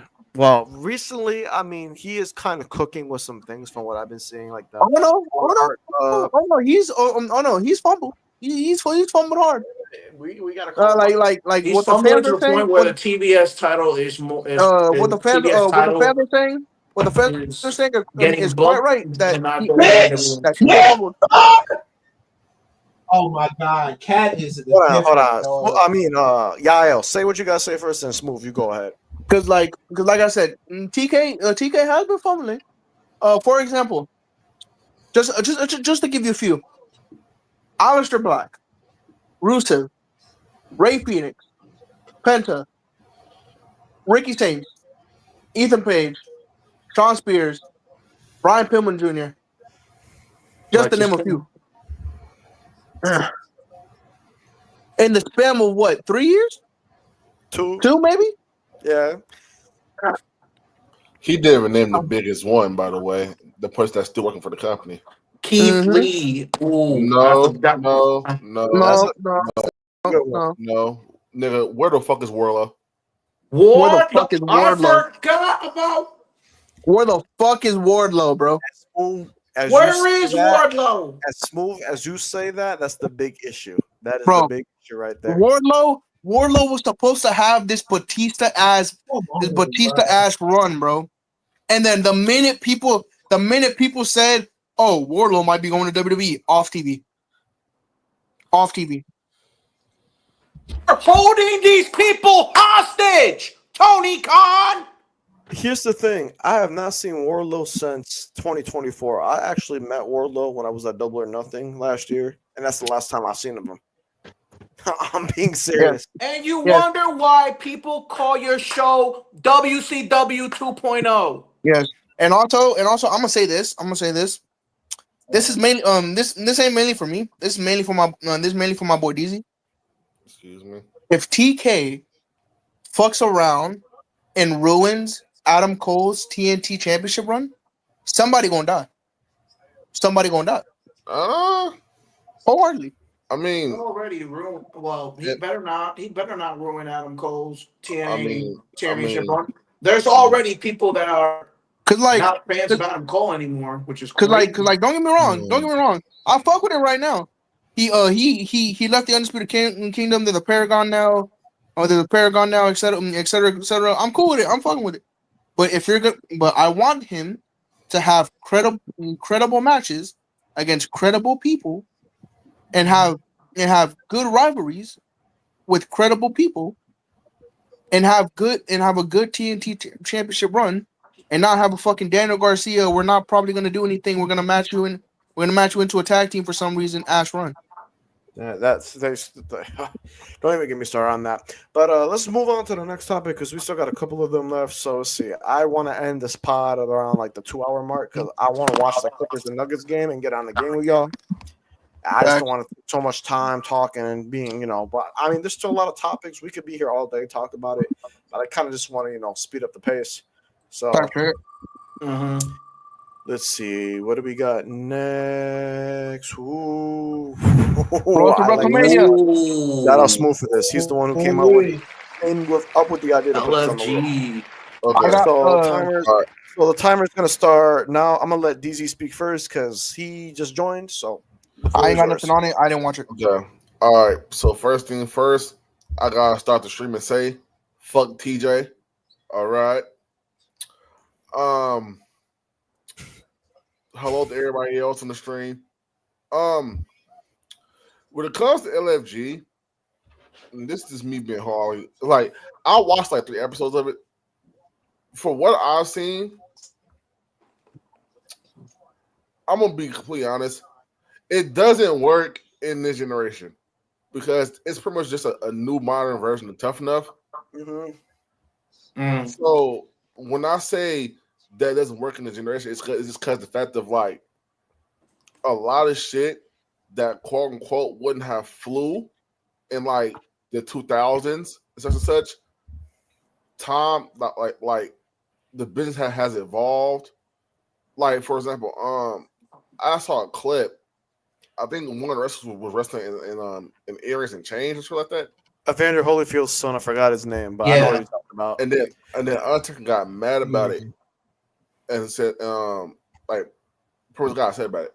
Now, my whole thing about that is He got mad at him because he was wearing like a chain right there and some earrings, which is crazy. Earrings. It was earrings. It was earrings. It was So, earrings. And earrings. so my thing about that is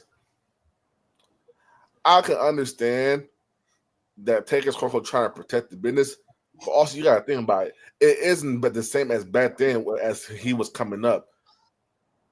Like, for example, right? Even though like a lot of these times like they take the show off. Like for example, a perfect example: Carmelo Hayes, Jimmy Uso, hell, even Jason. Like, it really just depends. It's just a point to where it's like it feels like the show are trying to like create like these like attitude era ass rules in a Gen Z generation. Mm-hmm. Like Because over time, like everything's evolved. Like they've like moved on from those old like policies, those old tendencies and shit. It's evolved. And what's crazy to me is Undertaker telling somebody they shouldn't be wrestling in earrings, but didn't he literally wrestle with an eyebrow piercing back then? Like He during the wrestled. Attitude Era? I remember he wrestled in the eyebrow piercing. I He talked with the wrestled- Brotherhood about this. Like literally, like this man Undertaker wrestled with piercings. I'm pretty sure Devon wrestled with piercings. I'm pretty sure Ahmed Yeah. Johnson did too. So Yeah. Bubba Ray did too, I believe. He wore the necklace or the chain. necklace. So to pickpocket that, but yet you did that yourself. And one thing I will say that I really hate about this show, and I love him, but Bubba Ray's whole character on this damn show, it's annoying. It's so Very annoying. Very. because annoying. Every time I see him on the screen, he and pisses. it's like I love Bubba, but at the same time, it's just the fact the way he be talking to some of these people, Especially to that one kid. like as if like you won't get like excuse my language, like you won't get your ass beat. It's fucking nuts. What's crazy to me is Bubba Ray is talking like he was a 15-time world champion. He was the main eventer. He was this, that, and the third. He was a tag team. He was a tag team He specialist. was a tag team. I mean, but at the same time, you gotta think about it. He was a 2-time teenage world champion. So True. in a certain extent, he knows what he's talking about to a certain extent, but also at the same time, also how you go about it. That is true. He was a TNA world champion, but at the same time, right message, wrong messenger, maybe. I want to put it that way.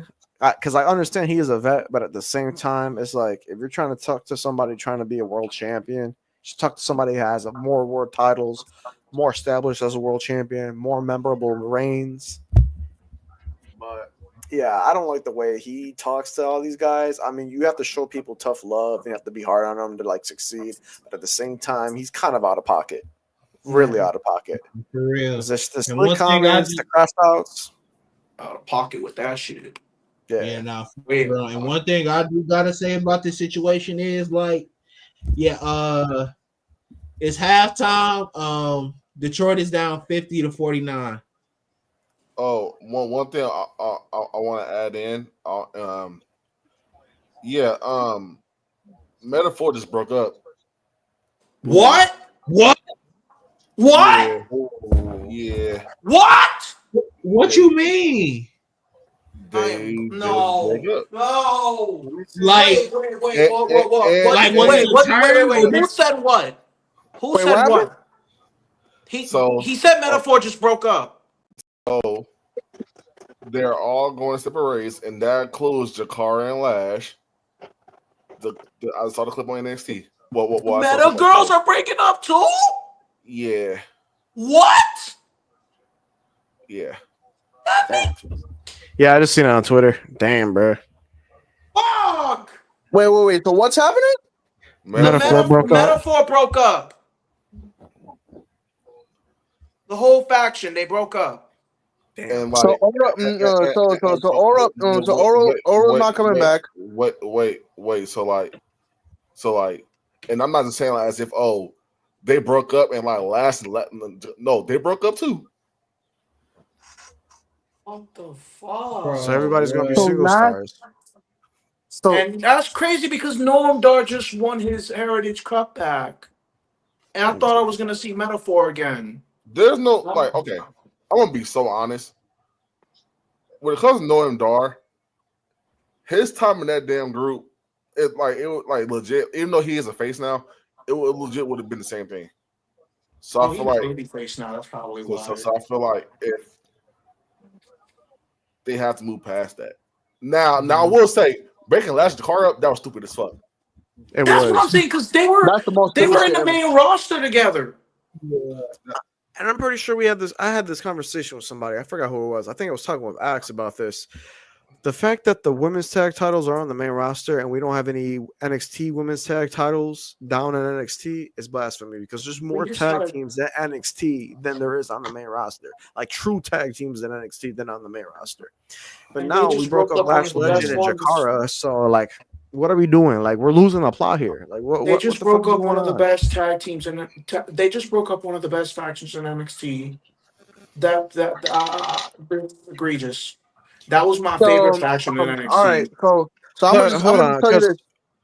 That was one of my favorite factions in NXT, and they just broke them up. So for what I just saw, right? Aura's gonna be on Evolve. Lash Jakara broke up, and then Noam Dar obviously he has the Heritage Cup. So yeah. All right. So this is how I think it's going to go. All right. So Aura's gonna end up getting released. Norm Dar is still gonna be in NXT. Lash Legend's probably gonna be like Jade Cargill, but she can actually wrestle. And Jakara is more than likely gonna get released. That's what's gonna happen.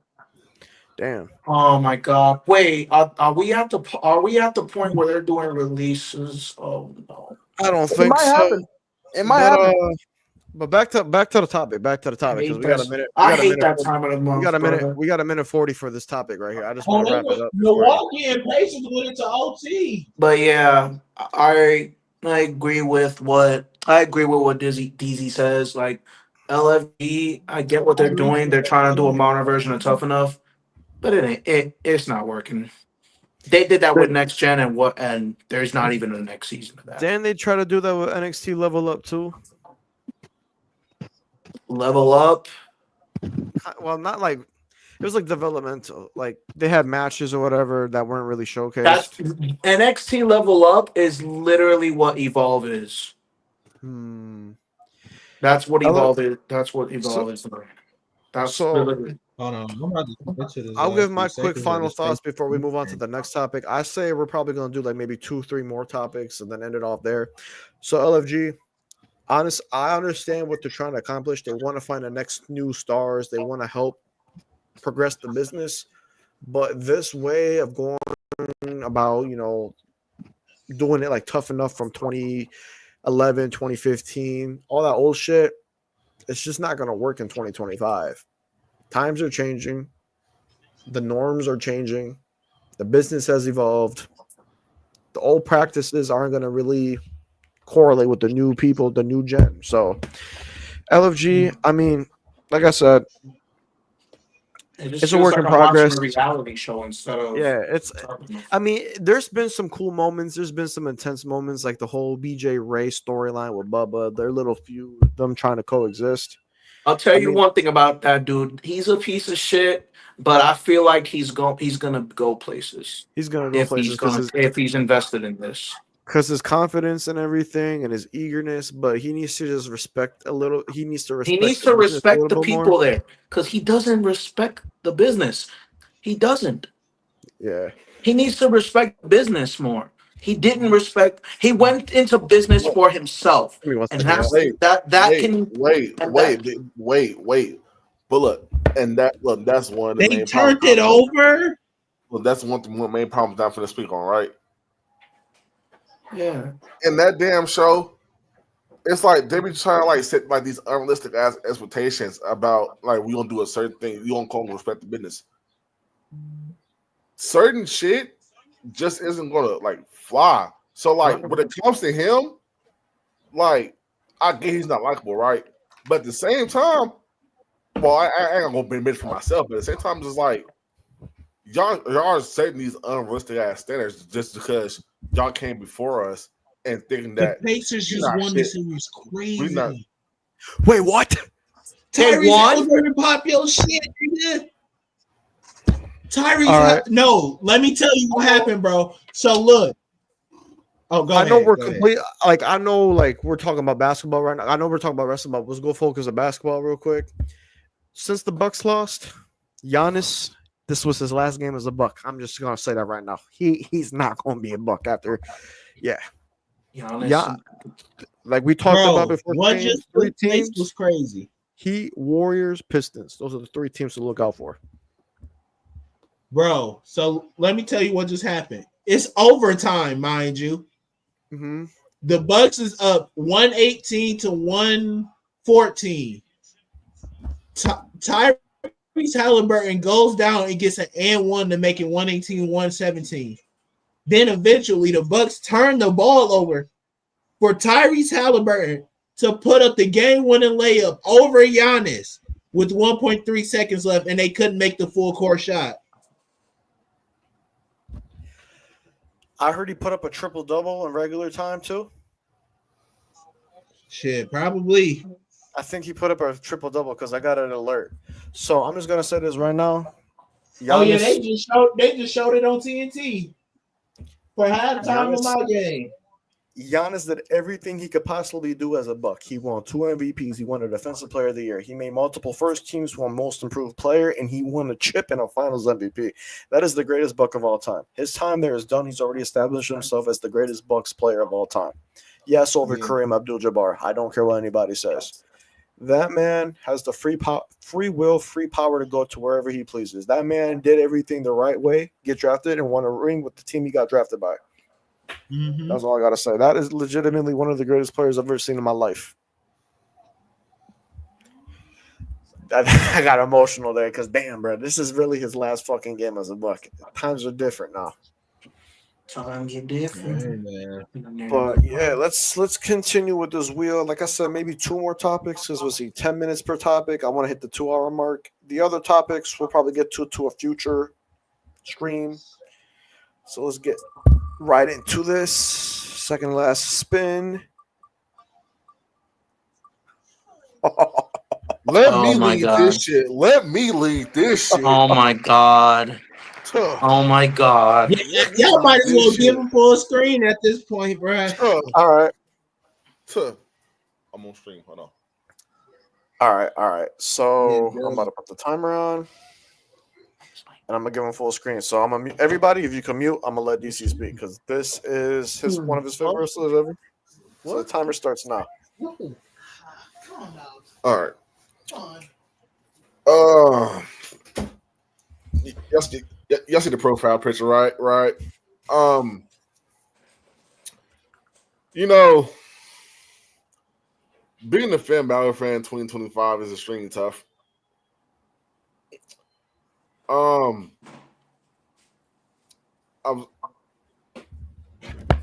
getting emotional and shit. Fuck. It's cause like he's slowly starting to become like I think. Well, end up slowly car. He's in that role Dolph Ziggler was in like 2022, when it's pretty much just putting over the new hot upcoming talent. And I was talking to you about this yesterday, I believe. I think it was yesterday. I don't get it.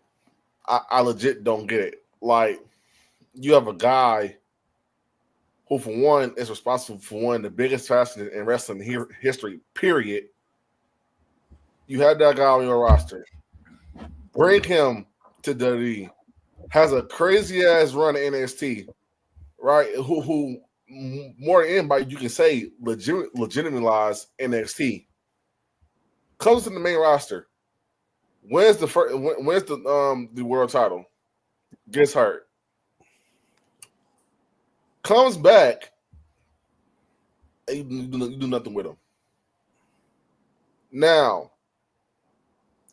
usually I would blame this on somebody that isn't in charge no more.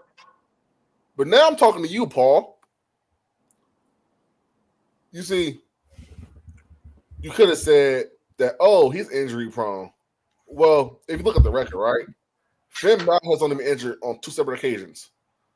The first one will have the SummerSlam 2016, and the second one that happened during COVID when he got a broken jaw fighting Kyle O'Reilly, right? So that means a 4-year period, no injuries. Plus now, what? Almost 5 years?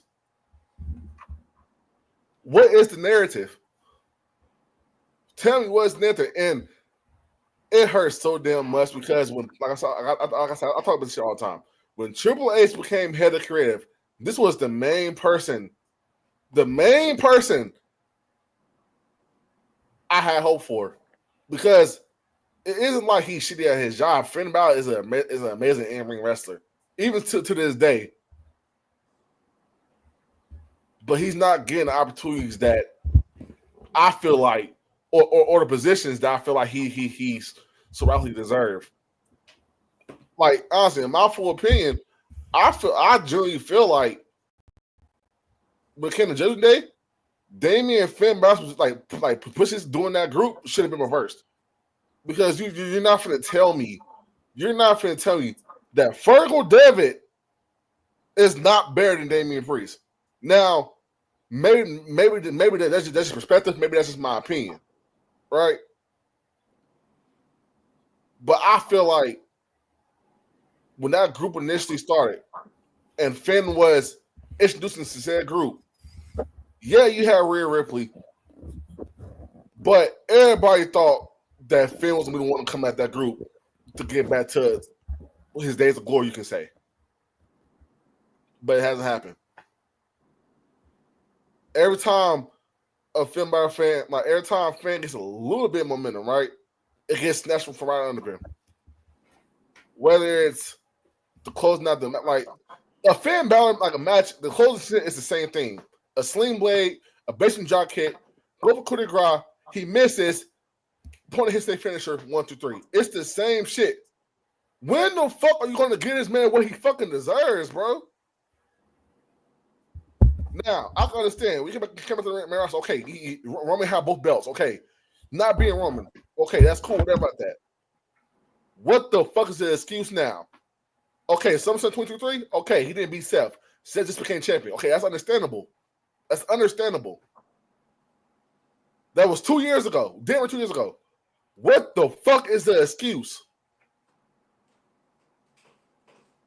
This man, I think he's what, like 43, 44? One of those. He doesn't have a lot more years left in his business. And it's sad to see because most likely He's never going to get that push. He's never going to get that moment that he truly deserves. He's never going to get that world title run. But this right here, this is a prime example of why I understand sometimes why Triple H from IWC, Triple H can get so much hate from IWC because it's certain shit like this with certain people that deserve to be treated better. And I know Finn's probably comfortable with his position. I understand you're making a hell of a lot of money. I mean, how can you complain? But seeing Finn Balor in 2025, hell, even compared to Finn Balor from 2019, it's fucking blasphemy. It's blasphemy. And I'm going to leave it at that. Shit, man.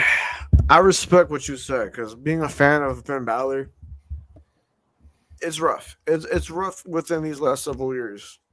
Because here's the thing, I'm gonna agree with you on this. 2021, during that time frame, with him going back to the main roster, I feel like that would have been the perfect opportunity for him to get like a world title opportunity or something. Because y'all got to remember, man, there was a time and place before the titles got unified by Roman. Before WrestleMania 38, there's the WWE title on Raw, and then there was the Universal title on SmackDown. I don't think Finn should have went to SmackDown. I think Finn should have went to Raw, and Finn should have won the WWE title during that time. He just came off hot off a great NXT title reign in 2020 to 2021. That man had one of the best resurrections from being on the main roster going back to NXT. One of the best resurrections of a career. They should have capitalized off that momentum and built them up to win the WWE title. But they completely failed to pull the trigger on that. And just like they were doing in 2021, 2022 during the ending days of Vince's career. Look, listen. And look, that's one thing I want to add. I'm glad you just brought it up, right? How do you go up to the main roster, right? I'm not going to say Vince buried him because Finn was a 2-time IC champion during that time. Mm-hmm. I'm not going to say he buried him.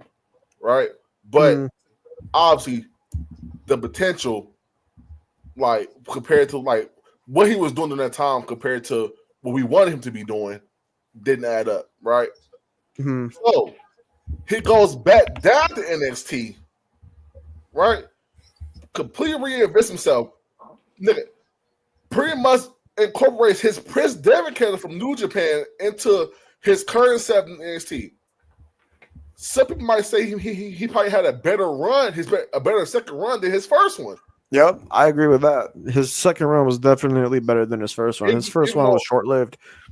Even though I feel like his first one was better just because I feel like just doing that time period, the demons like that. Either way, both runs were still good, right? He does that, comes back up to the main roster to do the same shit, but you haven't cut this promo pretty much saying that the old Finn Balor from the main roster would have took that shit, but that Finn is dead. Justin to proceed to do the same shit that he was doing in 2016 up to 2019. What is the point? What is the fucking point? The point is, Detroit Pistons up 59-53 at the first time out of the third quarter. You feel? Shut your bitch ass up. But not like I agree 100%. Be shocked. I know I make fun of Finn Balor a lot. I call him Pin Balor, this, down, and the third. I just run with the memes. But there was a point in time where I was a huge Finn Balor fan. He was in my top 10 all time. But with the way they handled him and the way everything went down, he kind of slipped out. He slipped out of that top 10. He's probably top 15 for me. But my top 10 is a lot different now than it was like 3-4 years ago. It's just, like, it's so upsetting, bro. It's because of the fact that my nigga is not a meme. When I'm pretty sure majority of these people that's making that Penn Balor joke does not know how good 2015 Finn Balor was. Hell, fuck that. Niggas don't even know how good 2020 Finn Balor was. All these people making the jokes are probably just Judgment Day fans from 2022. Like, they don't understand. Like, when you talk about people that I can't even say I'm saying his name. I can't even say that people that Vince fumbled, right? I can't even say that. It's because it carried on into the Triple H era. And plus, you would think out of all people, that was the person besides Seth Rollins that Triple H would look out for. Mm-hmm. Yeah, because it wasn't Finn a Triple H guy. I'm pretty sure he was the Triple H guy. Yeah, He was, yeah. He was a Yes. Triple H guy. Yeah. So And I don't know if he. It's like how do I put it? It's like Toy Story 2. Remember, he drops Woody in the dream. I don't want to play with you anymore. That's basically how I view this. yeah, and it's just like people are hoping after this heel turn on Dom that Finn Balor's finally gonna be doing something, and I'm hoping on it because the thing is 2016 Finn Balor, if it wasn't for that fucking injury, would have been a fucking star. He would have been a Exactly. fucking star. I And feel like if he never got injured, yeah, he could have had the best he year. would have been he would have been one of the biggest faces in the company if he didn't get injured. But And Seth plus, Rollins wanted to work stiff. listen. And the thing about it is, right? You want to know how much faith that had in him? He won 2 matches in one night on his Raw debut. He beat Roman Reigns clean, by the way. 2016 Prime Roman Roman Reigns. Reigns. Yeah. 2016 Roman Reigns. Vince let Finn beat him clean. Mm-hmm. He had so much potential. Yeah, He's so one of the the new thing is, top the next guy. 2016 Roman Reigns, the guy who literally just got done fighting. Oh, what was this? 2016. Yeah, that was WrestleMania 32. The guy who literally just got done fighting for the WWE Championship. Yep. Against his Who- two former Shield guys. Who beat AJ Styles in 2 matches, in 2 amazing matches, by the way. Uh-huh. Finn Balor beats that guy clean. Finn Balor beat that guy. This guy was literally in the WrestleMania main event against Triple H, mind you. And granted, the match was garbage, but it still don't matter. He was still 1-on-1 in the main event against Triple H. And yet you let this guy who was coming first overall draft pick, mind you, from NXT, Yeah. beats not only some of your top talent, but beats what you guys called the face of the company going in the next couple of years. And he beat him clean in the middle of the ring. Clean. All right, but Finn Balor, I want to see him succeed, but I don't know if that train has left the station because it's at the point where the train is literally creeping out and it's not looking back. It sucks to say, but it's probably a reality. It really is. It's unfortunate.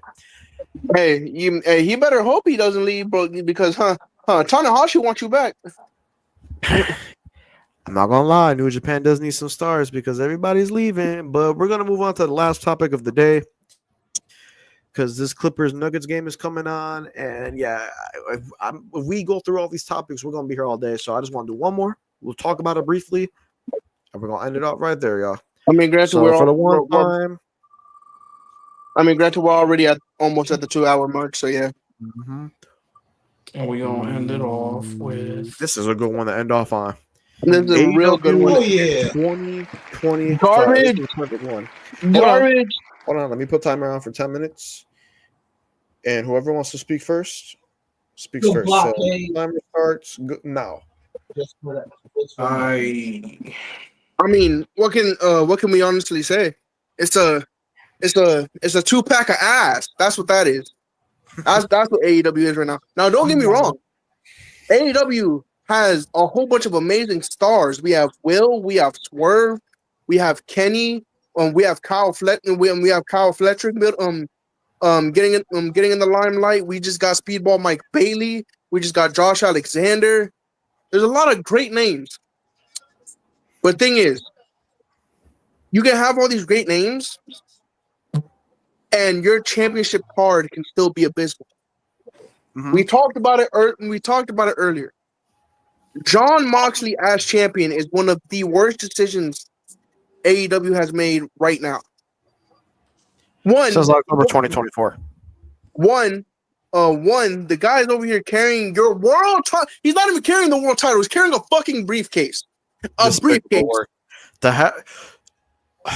I'm sorry to cut you off, but the fact, like, I can't stress this enough. The fact that you're world champion, the face of the company, the top guy, because the top guy is obviously the guy who's holding the world title. 100%. Guy is hiding the world title. It's not showcasing it. He's not respecting the brand. You're literally tarnishing the brand by doing that. That's despicable to me.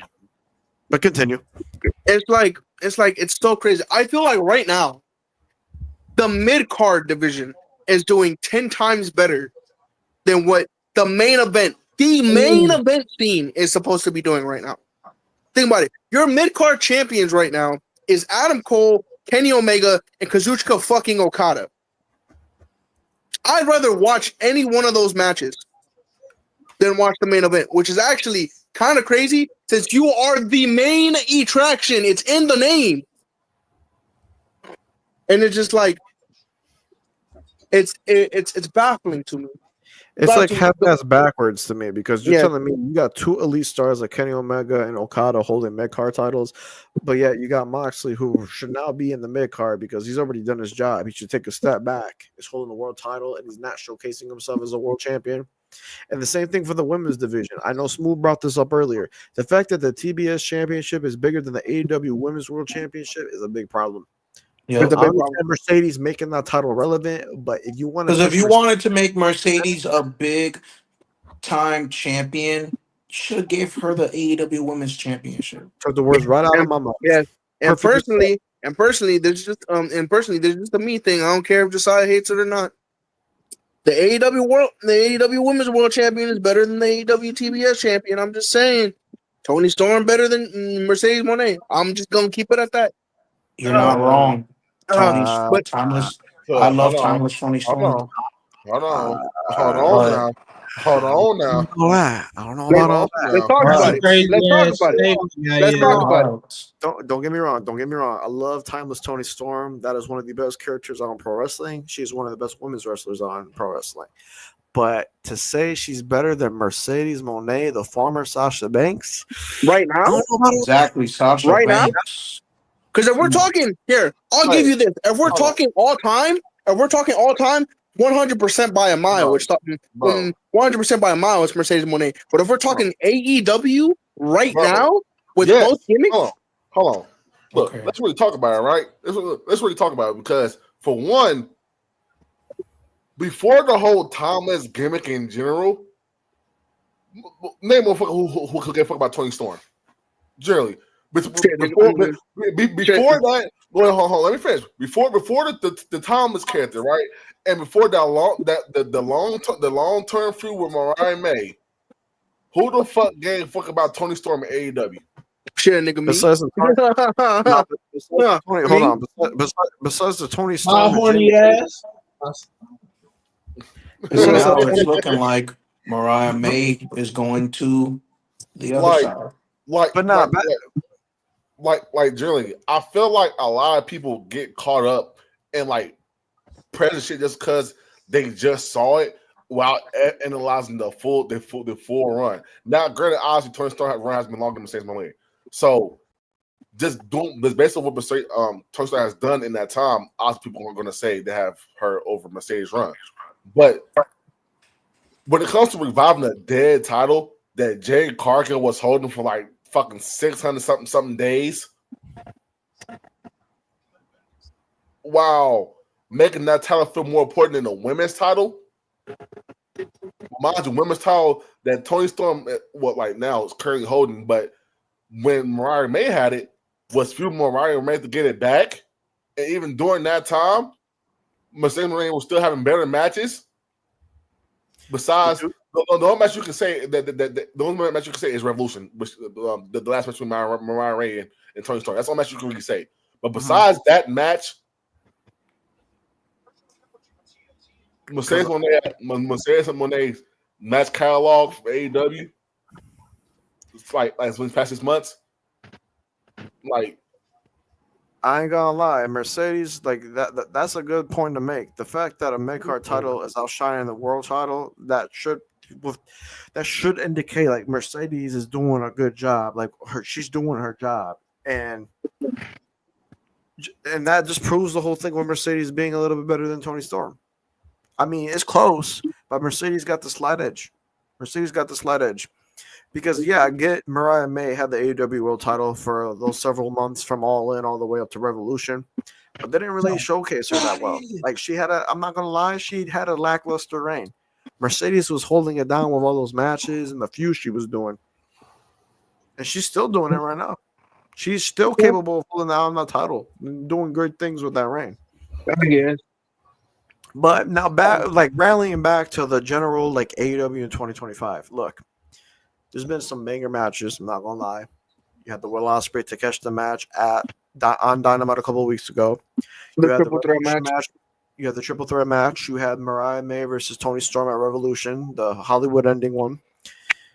You had the great match, Jon Moxley versus Cope. No, I'm kidding. Jon Moxley versus Cope, bro. It's like match of the year, dog. Like, match come of on. the year. Edge is better. No, I'm just gonna. Of course, Edge is better. But long story short, match quality for the most part near perfect. Storytelling very inconsistent. Pushing of stars very inconsistent as well. Just elevating star power or utilizing star power to the fullest potential. Very lackluster. Yeah, it's not the best. And I will say this: I am stoked for some matches that are going to be on All In Texas. Specifically, Mercedes versus Athena. I'm there for that. And Athena better win. I don't care what anybody says. What are you talking about? But Toni Storm versus Jamie Hayter. I'm very intrigued about that matchup because that's a long-standing rivalry. And of course, gonna get the elephant out of the room. Okada versus Omega 4. I'm here for it. I want it in my veins, in my blood, in my body. Look, I'm going to say this real quick before the timer runs out. I tapped out of watching AEW on a consistent basis and being a true fan of AEW since October 2024 because my gut retired. And ever since then, there's nothing really that interests me because I was losing interest all the way from the ending of 2023 all the way to that point. But since my GOAT, quote unquote, retired, I have not been watching. I did watch some of the pay-per-views. Don't get me wrong. I did watch some of the pay-per-views. I will watch the pay-per-views because I like watching pay-per-views for wrestling. But the weekly shows, yeah, I'm not tapped in. He lost his little American wagon. It's okay. I got my Seth Rollins, and he's creeping up to be my 1A. So you heard it here first, folks. It's probably happening soon. It takes a lot, but I'm telling you, Rollins, if he hits another, I'm just going to say this right now.